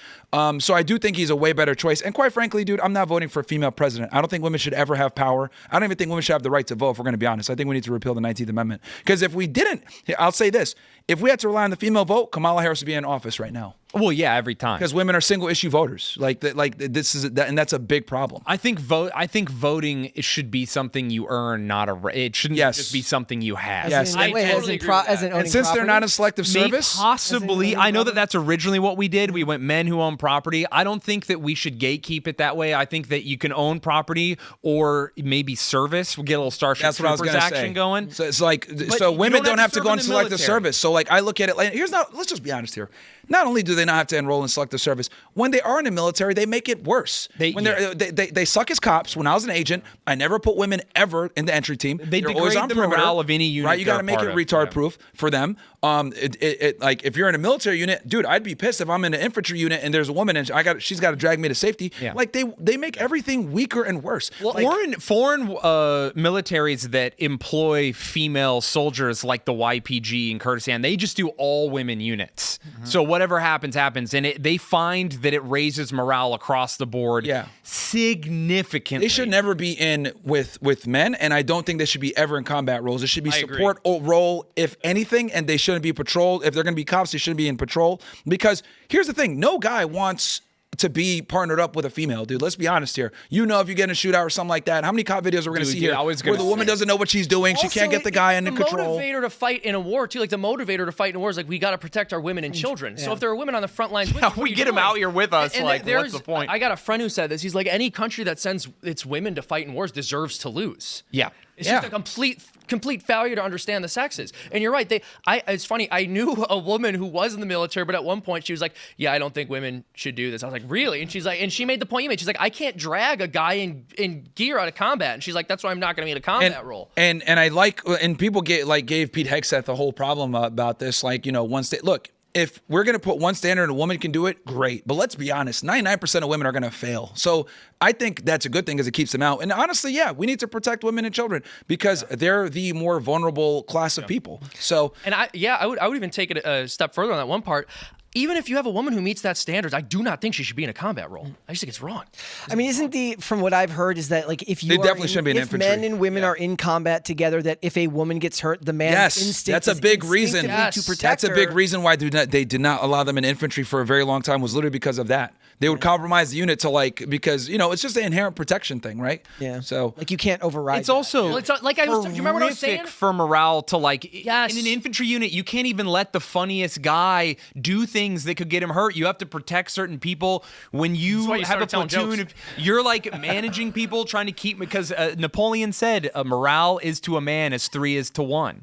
Morale is the most important thing. So when you have women degrading morale and making it difficult, and then one of them gets hurt, that's going to affect you deeply. To watch a woman scream for her mother while she dies and her guts are hanging out, and you're there, to see your friend do that is one thing. Like, hey, we're warriors. You signed up for this. There's no part of my brain that goes, that woman signed up for this. And here's the other thing, no part of me that can accept it. Female POWs puts the nation in a horrible position because now they could they already assault you as a man when you get captured. Exactly. What they're going to do to you as a woman is going to be And here's the other wild. thing. Here's the other ugly thing. Now that puts your government at a higher risk to negotiate with to get them back from a propaganda standpoint. Yeah, but we already experienced that. But this speaks, everyone will say like, oh, this is a horrible misogynistic thing, but the whole point is because we love women and don't want them to be POWs. And it's not that we don't care about the men, but like you said, with a man, you go, this is part of like the nature of a man. Men are supposed to be warriors and protectors and, cartoonists. No, but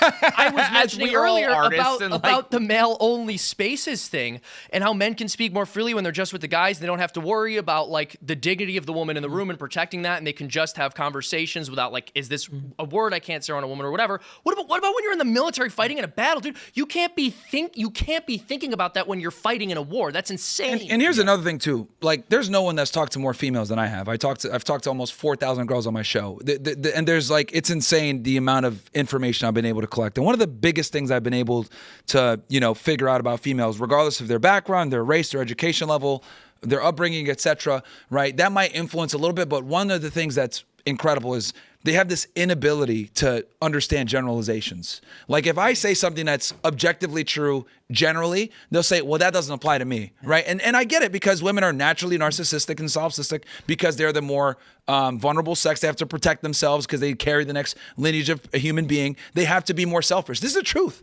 right? It is what it is. I think the human being isn't selfish. Like, that's the part. I mean, that's my body giving up for you. That's but the point I'm trying to make is like they have an inability to understand concepts that are abstract, especially when it comes to generality. So if I say something, they'll say, well, that doesn't apply to me. And I'm like, well, yeah, it might not, or maybe you're the exception to the rule, but they'll make an argument for the exception to the rule. That is, right? but that's and then another important thing as well is they have a big issue with the way information is conveyed. So in other words, if I say, yeah, you're fucking retarded, guys won't really get mad about that. But if you say that to a woman, she'll get mad because she won't like the way that you said it. So for them, the way you convey information is more important than the content of the information. I will agree. I think everything you're saying is real right now. It's just uncomfortable, obviously. But when you the way you say something is so much more important than what you say. I know, because for women, as a dude, especially if you're being sketchy, you can say mean things in a nice way, and a girl will be like, "Oh my gosh, you're the best," and you're like, what? How are you not noticing what I'm like? That's crazy. Yeah, like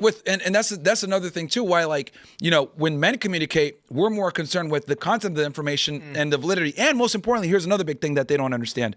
With a man, if a guy talks down to you, but he's better than you in a way, we understand meritocracy. We understand hierarchies. Women don't understand this. I agree with that part. If a guy walks into a room and he's a multimillionaire, successful, and he talks down to the guys in there, everyone's going to shut the fuck up and listen because they're like, this guy's better than me. We all understand like hierarchy. Women do not understand this. And it's amazing to me that, I've had to talk to thousands of girls to figure this out, but they don't get this. They look at it like, well, everyone's equal, communitarian, right? Egalitarianism, right? And this is why they can't govern. I don't think they should be in positions of power because they don't understand this. Oh, you know what? All of us get $1 versus Tom did the best job. He gets $10. Tim did the second best. He gets $7. They don't understand meritocracy, dude. It's incredible. And this is why they can't be in positions of power. Simply put. And I know that sounds fucked up, but yeah, women are stupid. I don't agree that I wouldn't say that women are stupid, but I would say that there are major differences between men and women. Exactly. And I will say the odds of a random woman being plucked off the street and being a better leader than a random man feels intuitively wrong to me. Impossible. Right? Even women prefer to be governed by men. Like if you ask a woman, would you prefer a male boss or a female boss? 9 out of 10 times, I prefer a male boss. That's true. Yeah. In the age of the internet now, that the idea of like the anecdotal evidence has become more and more common, where you say something that is generally true and somebody says, well, but this, and I see that all the time now from everyone. Like we were pointing out earlier, we were talking about like when somebody dies, and the first thing that goes is what they sound like. The first thing you forget is what the person sounded like. And I saw like multiple people say like, that's not true because when my mom died or my uncle died, like I still remember what they sound like. I'm like, that's not what I'm saying. I'm saying that from what I read from studies, that the first thing that generally people, but I don't even know if that's necessarily just women, just in this day and age, people are becoming more and more narcissistic, and their only frame of reference when they're when they're talking to you is their own life experience. It's actually something that I try to point out on this show is like, you talk a lot in theory, you talk a lot, because we're talking about large scale concepts and abstracts,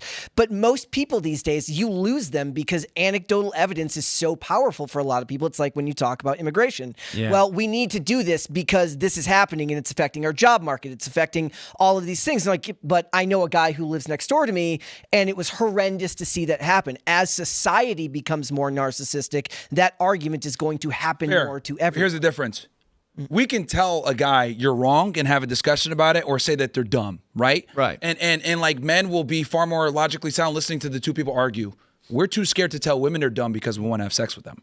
That's the problem. Or because like, no one tells women they're dumb. They don't handle criticism well. No, not at all. Because they never get criticized. I think personally, women are wired to submit to one person, and that's the person they marry. Yep. And so they're purposefully wired to be obstinate towards all other people. Else, right. Other women, no, I'm the queen of my house. Other men, no, I have a husband. That's where a woman thrives in her femininity. So her obstinance, her rudeness, her inability to listen, her inability to be a leader, those are all great things when ordered towards the thing that she's the best at. That's right. And that's very true. And you mentioned women like thriving in the house. That's very true. And a lot of what we're talking about with like a difficulty with hierarchy or wanting to even things out, that's actually great when you're raising children. Like when you're dealing with children below a certain age, it's understandable why that instinct is there. Yeah. And then it's supposed to be balanced out by the father who goes like, no, he did mess up and he can face consequences, right?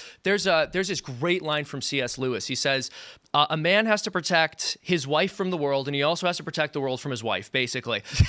She is always going to want to push for her child, which is beautiful, but like, when the child is wrong, they should be able to face some consequences. And we've got a whole generation of people who are raised by these overbearing mothers who always went to bat for them even when they did something wrong. And the father was in the backseat like, oh, yes, dear. Or not there. Ends up growing up to being a monster, or he's not there. Well, this is why single fathers... He's in the front seat of his car and he's across the country. Statistically speaking, this is why single fathers do better than single mothers, actually, because like this is how important it is to like discipline your kid. Yeah, you might not have the whole like, oh, I wasn't loved that much, but like you'll be tougher. You'll, understand that there's consequences. Like, because...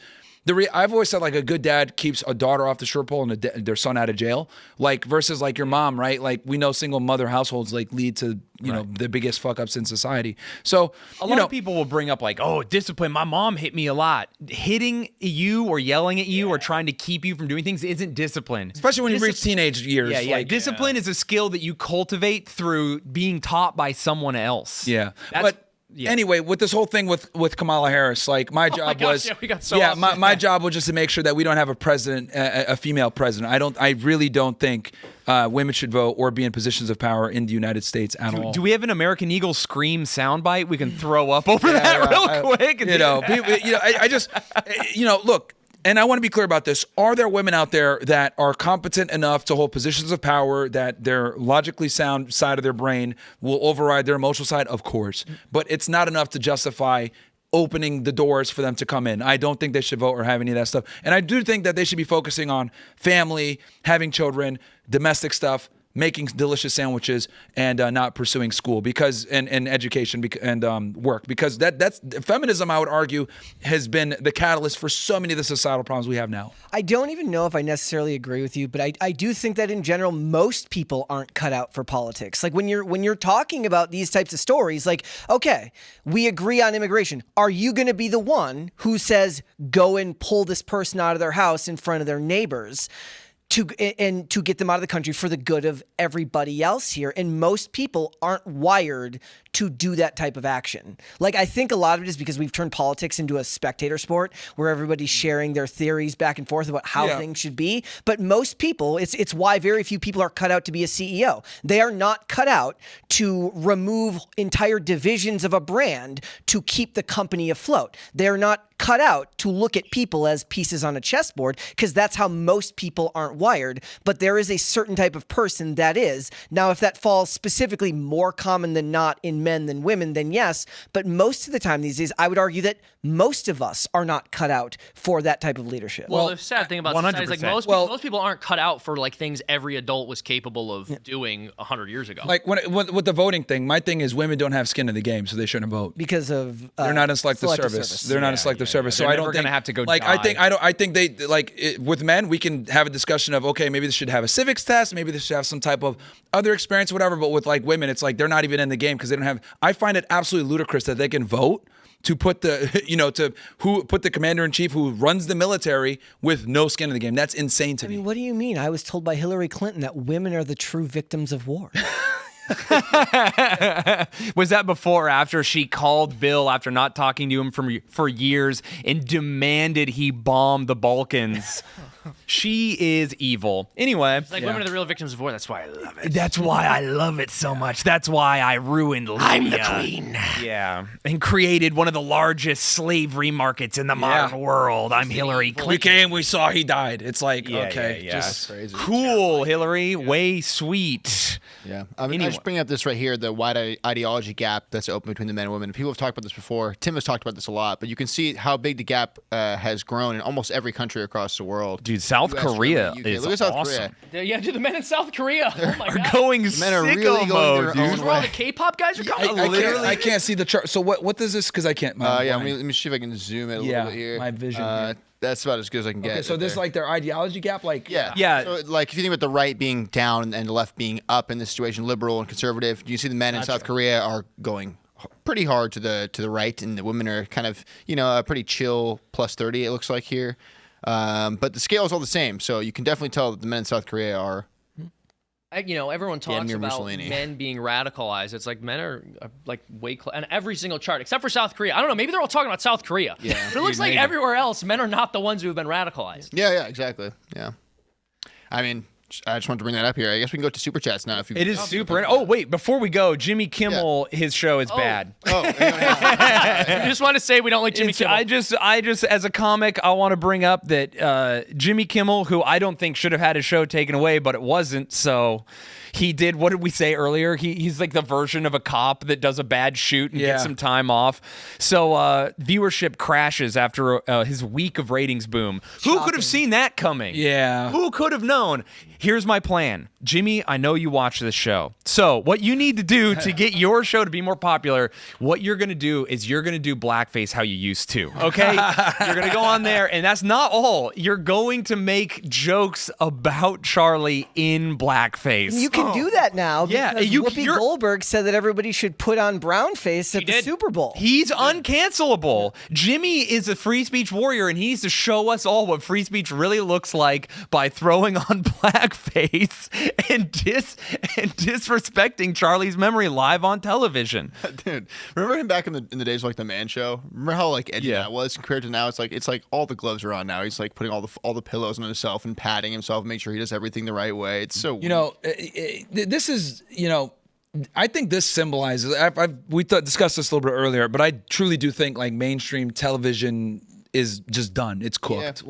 From a media perspective, from a comedian perspective, from like a movie perspective, and I think the 2024 election cycle kind of proved that. You look at like Kamala Harris's route where she went and got endorsements from people like Beyonce and Taylor Swift, LeBron James, all like your traditional A-list celebrities, versus Trump went the route of influencers and streamers and leveraging social media, and he beat her in a landslide. And hell, even Kamala mentioned like, oh yeah, well, I didn't have the manosphere, even though she never had it anyway. But I think this goes to show that the media landscape is changing. Like, you guys, like Timcast, right? You guys are doing views just as much as like CNN, right? PPD podcast. Like a lot of these independent media groups are starting to overtake mainstream media, which is good because, if we don't have alternative media, we end up like in early 2000s where we're supporting a war for no reason because all they were doing is saying, oh, they hate us because of our freedom. They hate us because of our freedom. And we had nothing else to listen to. Like, I don't think people understand that like the media really played into the Iraq war significantly. But now Trump was thinking twice before bombing Iran. Yeah. You could see he was like really strategizing because the base was like, dude, what are you doing? We said no war, no new wars. And alternative media, people that like had supported him and endorsed him were like, no wars, even Charlie Kirk. So he had to kind of go about it in a more methodical and strategic manner, which is good. So I think alternative media keeps politicians honest. It gives the people a voice. And then also, it weeds out stooges like this guy, and quite frankly, no one watches late night shows anymore, bro. It's not David Letterman and Jay Leno era anymore. I mean, even whether it's mainstream or alternative media, it's more about being authentic. Because like I heard you guys mentioning it earlier, she did call her daddy, and it didn't matter. They rebuilt a set because they're not capable of actually being authentic and sharing. It would have been better to do that podcast freestyle just in the White House or whatever, enact like in a you're room. being Don't normal. rebuild it. Don't. And you mentioned a good point. Like, she not only did she do that podcast, but it's like, dude, the people that are watching this podcast would have voted for you anyway. Right. Like dumb bimbos, they're gonna vote for you. Yeah, yeah. Right. I could kill a baby. Let's do it. Right. I'm a whore. No dude from the man, no dude who watches you is like, and I gotta see what the guys we effed girls are up to or whatever. What? You got to go on adversarial shows to like try to this is why I like doing debates and like going on. This is why leftists are idiots. Like, I don't know why they don't like these liberal political commentators. Like, they should be doing right-wing shows all the time because like you get exposed to a whole other audience. And here's the thing, like with conservatives that I've realized, if you're able to make good arguments and stand on your points, even if you have a different ideology, people will respect you on this side. Yeah, But they really the will. thing is, none of them can make good arguments. That's why they're not doing it. That's why That's why you they stole lose. Kamala's fan base, bro. Yeah, like they were all they watching. lose, They were all they were going to Kamala's Rumble channel and like chatting in with their questions, and then you came along and she like lost her. I'm fan. losing my mind thinking about her going on your show, but not like as the main guest. She's just one of the girls. Like, you're like, introduce yourself, and she's like, my name's Cherry. I'm a stripper from Georgia. And then you're like, and you? Are you single? What do you do for a living? And she's like, my name's Kamala Harris. And she's all nervous on the podcast, sandwiched between two whores or whatever. That's fucking. That would be Dude, funny. that would be crazy. But it's just like, like she didn't want to do Rogan. I think that was a huge L, right? Oh yeah, dude, it was idiotic. But she knew she was gonna get torn to shreds if she went on Rogan. Should have done it. Because he would just ask her basic questions. Yeah, literally. He'd be like, so He would can you say, explain is that? Russia a bigger country next to Ukraine, a smaller country? Like, Because people forget that like Trump had a couple blunders on Rogan too. Like he asked them about the JFK files. He totally, oh yeah, I have Mike Pompeo, blah blah blah, and it's like, oh god, that was an L. And he 'cause people wasn't wanted killing the debates this year. He hasn't no, he didn't. really like he. No, dude, his does Cats and okay. dogs thing is what sent him viral. Like he did, like the debate was like, I agree, man. It was not his strongest performance at all. You could tell it was not 2016 Trump. And there are people who are just like they are the disaffected liberals and the ones who are looking for any reason to vote the other way because they're sick of being called a Nazi for not having insane policies on immigration, and they're just waiting for somebody to have if we're not like careful, Fetterman is going to be president just by asking basic questions and being able to form a sentence. He will end up being president one day because he called communist pinkos like a couple of years ago. He's like, you know what? I'm going back to the Democrats now. Yeah. Like, I don't like communists. And Republicans are like, oh my gosh, that's somewhat normal. Well, that's They're like, he's a closet Republican. and Republicans and conservatives are always looking to engage with arguments and be convinced because they do actually want to have their points challenged. And it's actually a testament to just how bad the platform is over on the left that they're like, you know what? Kamala Harris lost. What should we do? Let's hire Olivia Giuliana to win the men back. Yeah, that was that's the fat girl, right? That's the fat chick. Yeah, that was a huge L. This is the thing is like this part of me thinks that the reason she was put there is because there were like really nasty women there who didn't like her and were trying to make her hurt. I actually think that it's like that pathological. Like, I was confused. Like I was like, imagine how no one she thought feels that was a good idea. trying to compete with like the conservative girls we have. Because not only do we have like legit like trad wives, but we also have like mega bimbos in bikinis and MAGA hats. Like, true. so you've got this girl out there with gigantic boobs firing off a flamethrower in Texas while riding a four-wheeler in a MAGA hat. And you're like, this is crazy. And then you're like, and what do the liberals have for the men? And it's like a slightly overweight woman who's going to lecture you on your masculinity. Yeah. That's It's crazy, like, no way, bro. yeah. Yeah, I'll take the giant cans and the flamethrower, please. Did you guys ever see the white dude for Harris commercials? There Yes. were multiple. Not the Yeah. one with the guys in the Bad. truck where he's like, I, as the manliest man, love The one where they're at the ballot box. There was one where it was like this commercial and the music playing, and it was like the kind of women, the music you'd hear in like a feminine product commercial. It was like it was like you're like, this is supposed to appeal to men. It was, dude. Not only that, like again, it comes back to like with men, we have to like, know, and trust you. You look at the top guys.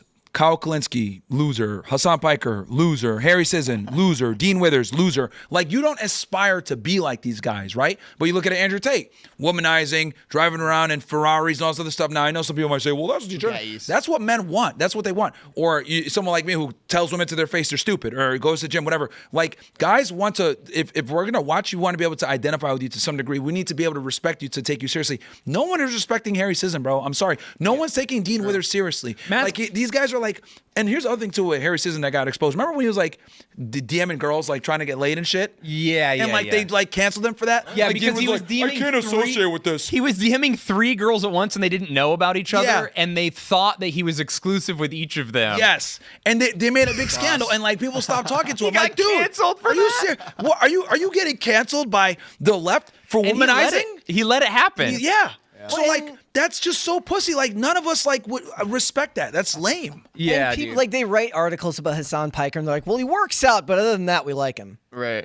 It is Oh, yeah, funny oh, when yeah, they're yeah, 'cause he like, works They're Yeah, like, yeah. he's a little MAGA coded because he doesn't like just act like a slob. Piker. what do they MAGA. say? A lib brain and a MAGA body? Yeah, like You're which is like, a bad thing. Is that what a Like, MAGA is his head's body is? tiny?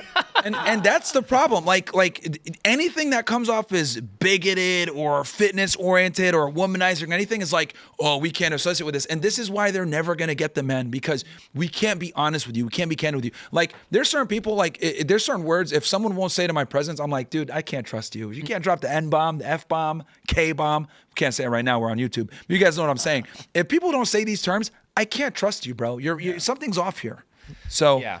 And that's what these leftist guys, they can't say it because that's problematic. Authenticity speaks to masculinity 100%. immediately, just the same 100%. way that empathy speaks to femininity. And that's like the Well- two competing things we got going, right? So we're obviously, like, as Catholics, I disagree with Andrew Tate and what he's doing and all the womanizing, but it's important to remember that that's part of why Catholic guys have to stand up and talk about this stuff, frankly, because if you don't, then those are going to be the only guys talking about it. Right.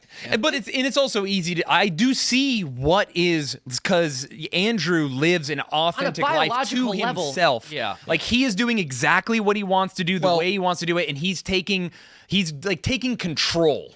Well, here's the other thing too, guys. Let me, because me and him have this exact same worldview when it comes to women. Now, I get you guys are Catholic and you guys are religious, and I respect that. But the problem is, religion, unfortunately, will not assist you with finding a woman in today's day and age because women have changed so much. Now, with that said, obviously, you come to a frame, you understand what you're doing, etc. You might find a girl. But what I'm saying is that the days where we had shame, religion, a father figure, the family, the church, the community, all of these what I call social guardrails that kept women in place, they're gone. Yeah. So it's very difficult for men who are very religious, who are virgins, who want to get married and get, you lose their virginity on their wedding night.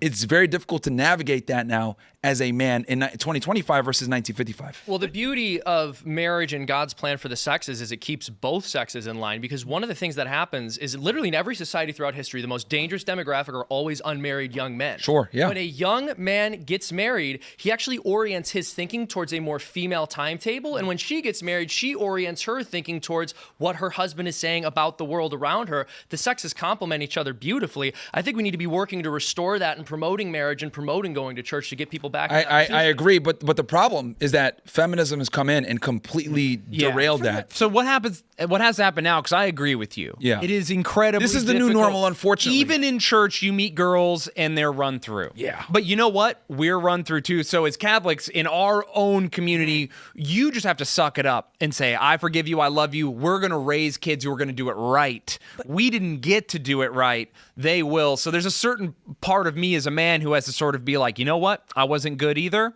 Our generation was bad. I will say this though. I think think it's very dangerous though for a man to wife up a girl that has a promiscuous past. I don't think women can be reformed like men can. When it comes to them being if they were 304s in the past, I don't think she's going to be a good wife for you. Do you have like a hard limit? Do you have like a thing you would tell a young man who's like, I love her, but I think. Now, again, there's always nuance. There's always girls that will be the exception to the rule. But I would argue, like, if a girl did sex work or she was an OnlyFans chick or she did something where she was selling her sexuality or something like that, right? She decides, oh, well, yeah, now I'm going to go ahead and get married. Out of 100 of these girls, 95 of them are going to probably regress back to being 304s. Maybe 5 will actually change and stay that way.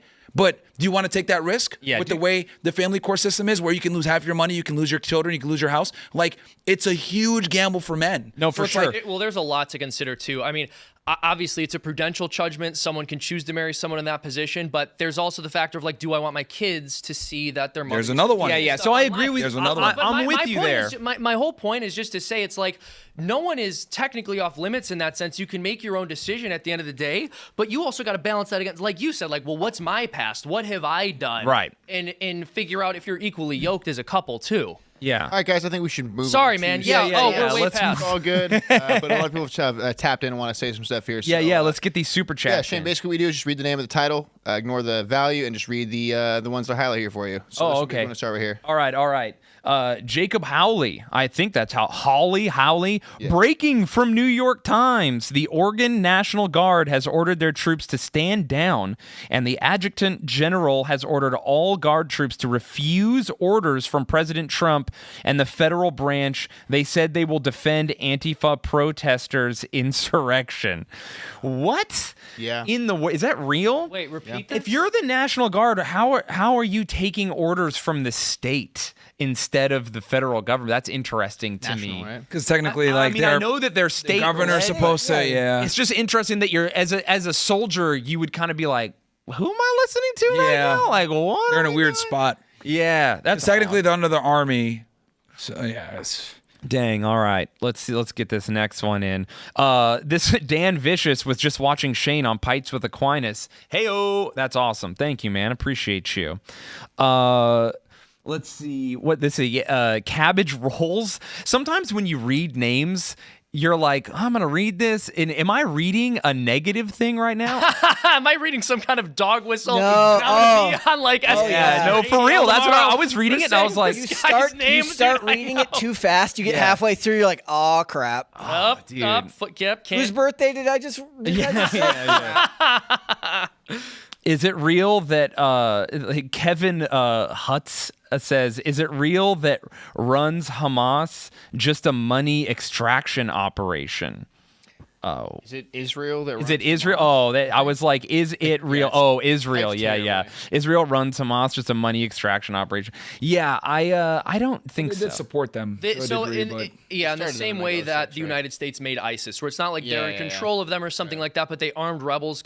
They thought, this is the one thing I actually do know about the region, is they did arm rebels because they didn't think, or not arm them, they promoted them because they thought they would be easier to dismiss than the secular ones who were opposing their regime. And not just that, also because the fight between Palestinian Authority create more division so that they don't come together between West Bank and Gaza. And Interesting. yeah, that was another reason too he supported them. I didn't know that. Dirty Curdy. Hey, Shane, Mountain Dew guy. Hello from Salt Lake City Community College Rugby Club. Whoa! Did you play with me? Shane played there with me. Yeah, let's go.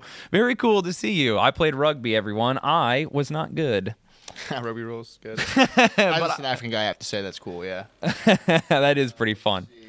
How about this guy right here? I guess Myron just walked out of the room, so we had one for Myron here, so we're going to have You to could probably save it till he's back. slide on for another one here. Let's see with this one right here. ZTG 525. Who knows what that means? I align with Tim on 99% politically. The GOP needs to learn the importance of optics. The basic liberals around me are being radicalized by immigration videos and are dumb.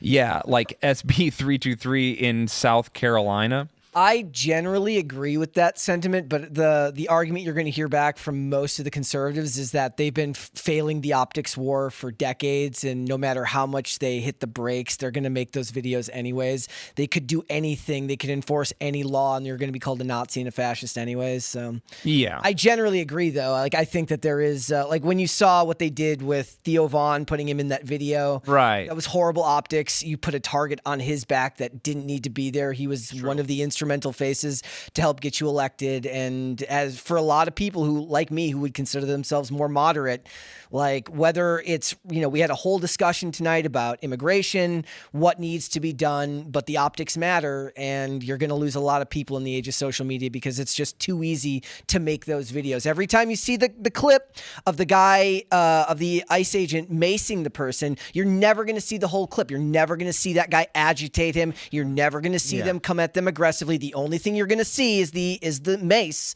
and that's how those videos get made. That's right out of the playbook for any radical progressive activist. That photo going viral right now of an ICE agent pointing a gun at someone in traffic or something, but it's a paintball gun. It's his pepper ball, so they're like, it's loaded. It's not long till these maniacs kill people. It's like I'm always like skeptical whenever they show use of force with cops because they never show you everything. And also, the photo of pointing a gun at someone could be you flagging them as you move it. Yeah. It's a paintball gun. The other thing too, people should always if people don't believe me, look at Police Activity, that YouTube channel, and you'll see the BS that cops deal with, where like they're trying to de-escalate all the time. Trust me, guys, cops don't want to get into shootings, dude. It's like the worst thing ever because now you're under investigation. You can go to jail. You can get indicted, even if it's a clean shoot. You can have a DA say, we're gonna indict him anyway. Like no one wants to get into a shooting, man. Trust me. Like obviously you get a couple crazies out there that do want to do it, but 99% of cops never want to get in a shooting. So when they're shooting that gun, trust me, they probably ran out of options.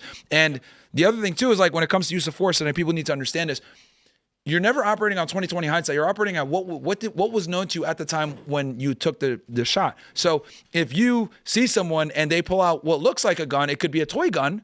It doesn't matter if it was a toy gun and you didn't know that at the time and you shot him. Mm-hmm. That's going to be a clean shoot. But a lot of people I've noticed don't understand use of force and how it operates in self-defense law. Yeah, they'll say shoot him in the leg. Yeah, stupid shit like that. That one's crazy. Well, this is also why body cam footage destroyed BLM.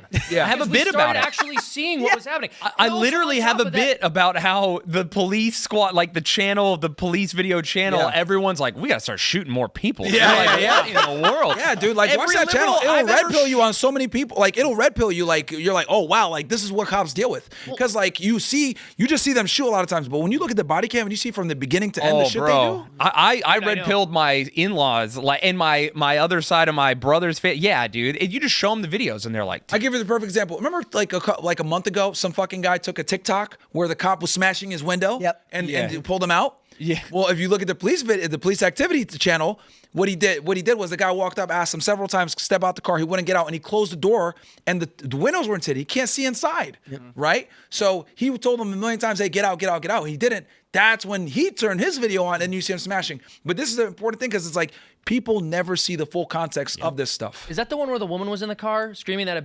Not that one. I saw another one where there's like a woman screaming they have a baby, and it seems horrible. But then you read the article, and it's like they tried arresting this guy, and he got into a police chase with a baby in the car in blue red lights, and then refusing there. So he just endangered this baby's life several times. But they start recording as soon as the police try to do something to stop him. It's pure propaganda, dude.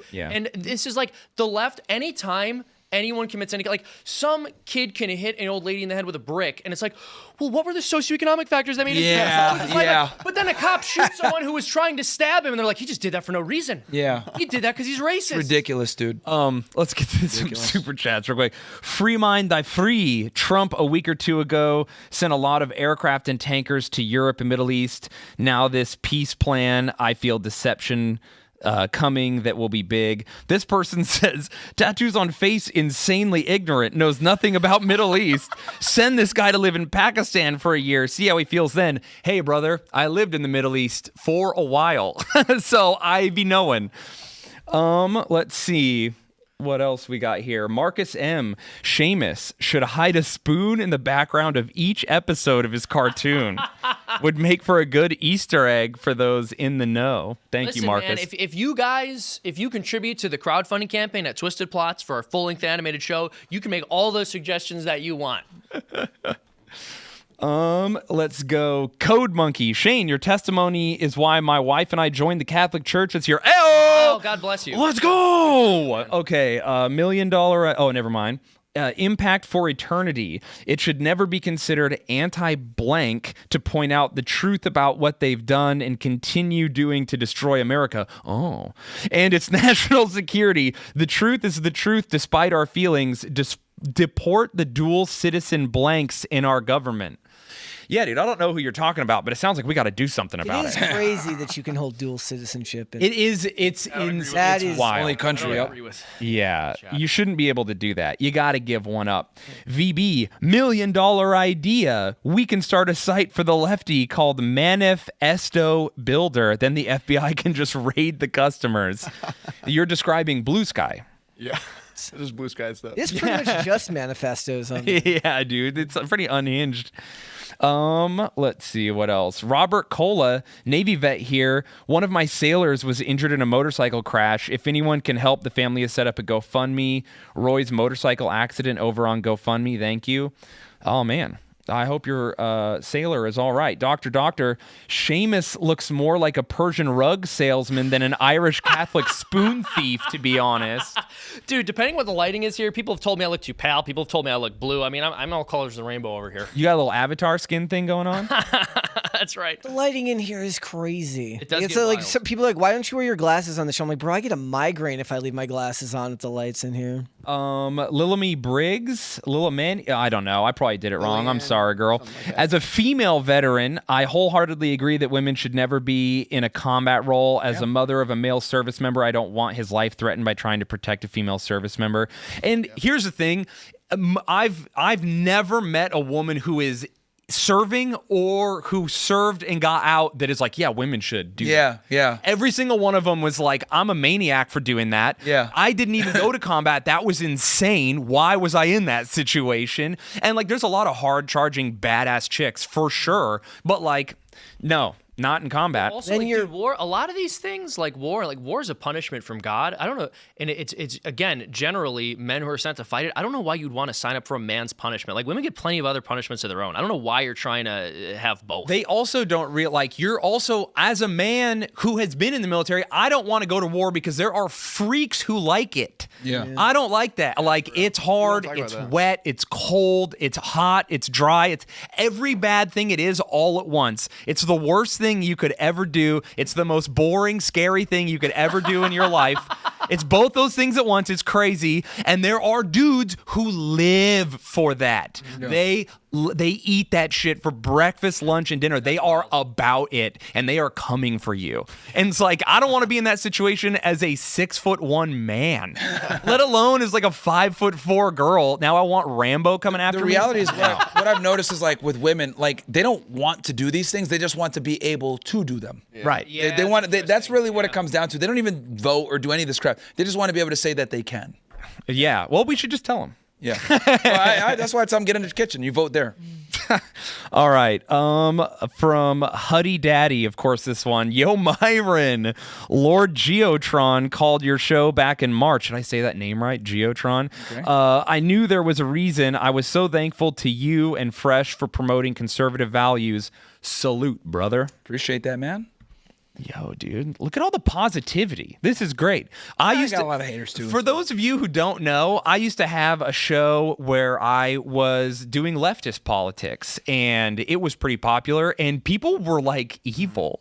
Like our live chats would be mean. Like people wouldn't be nice. Like it's like so funny to be in here, and there are people, there's people saying funny, mean stuff or whatever, but there's a lot of like really genuinely nice messages in here. I'm like, wow, how much more pleasant are these people? When you were on Culture War and Mary came back and she was like, "Oh, I was talking to Shane," and like she told me like who you were, and I'm like, "Didn't that?" Because you skate. I was like, "Didn't he used to be like a communist comedian?" Yeah, full on member of the National Socialist Rifle Association and the whole deal. Yeah. Jesus fixed me, so that's pretty cool. Is that what like made you? Religion is what like red pilled you and on like the left-wing bullshit. Okay. Once I realized that God was real, then it was like, oh man, what else am I wrong about? And then I started to like sort of dive in and really go in on it instead of doing the like, well, all the hot girls and all my friends say it's nice to let people do whatever they want. So I should let people do whatever they want or I'm evil. Yeah. And then you realize, no, being evil is letting people do whatever they want. Yeah. It's not hurting you. Why do you care? Fungus Among Us. Is Shane Smith still a fan of Antifa, and does he still reject that it's an organization? I kind of miss his comedy. Well, I tour all the time, so you can just come see me. I still do comedy. I actually just filmed a special. I do not support Antifa. I used to say that because they are like, they do that thing that people do where it's an amorphous organization with no top-down leadership. No leader. Yeah, exactly. And so when you have no leadership, it just kind of is a concept, but that concept is bad. Well, that also protects them from prosecution too. Yeah. You're like, okay, but you can buy merch. It's if I can buy merch, it's an organization. I'm sorry. Yeah. They have a logo.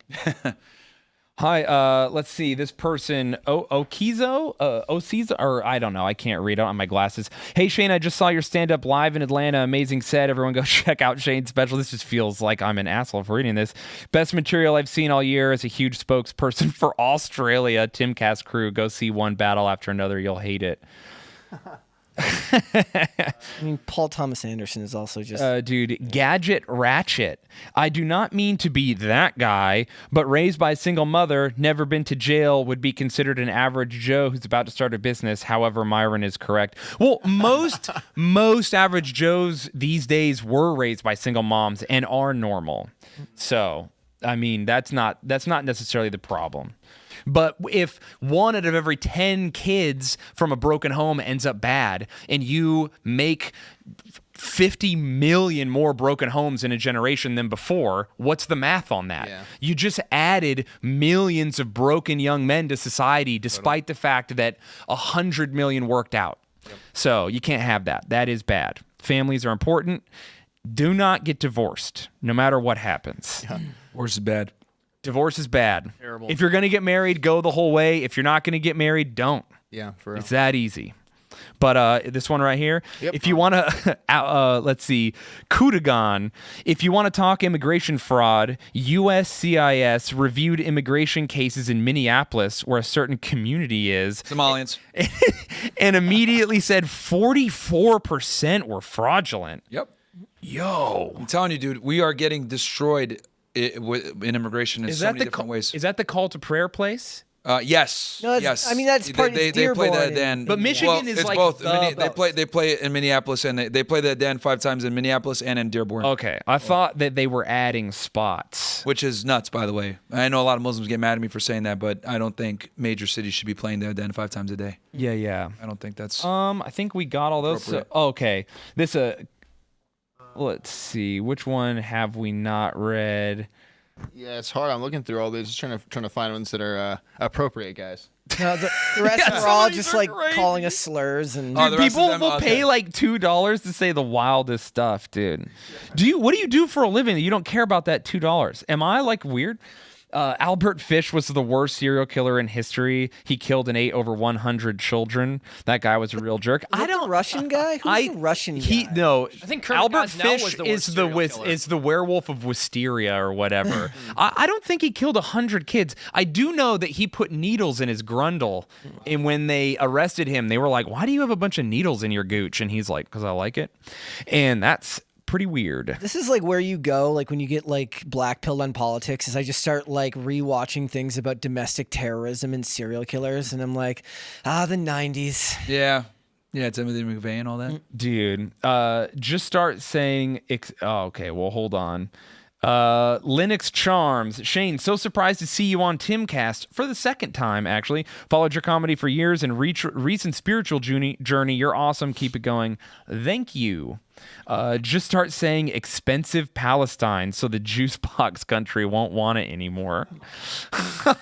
Okay. See you guys. Come on. All right. Well, I guess I don't get to work at freaking a Turning Point anymore, you guys. I've read too many of these now.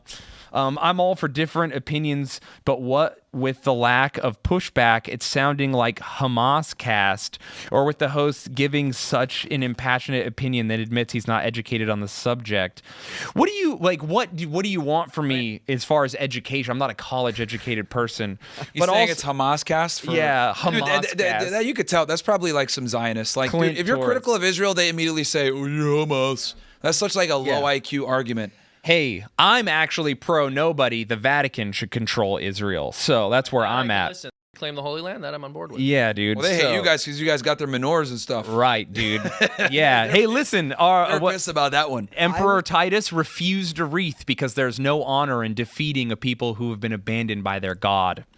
So, the Roman who defeated Israel and destroyed their last temple, he didn't receive his wreath, which is his triumph, the most important military accolade of world history. He refused to accept it.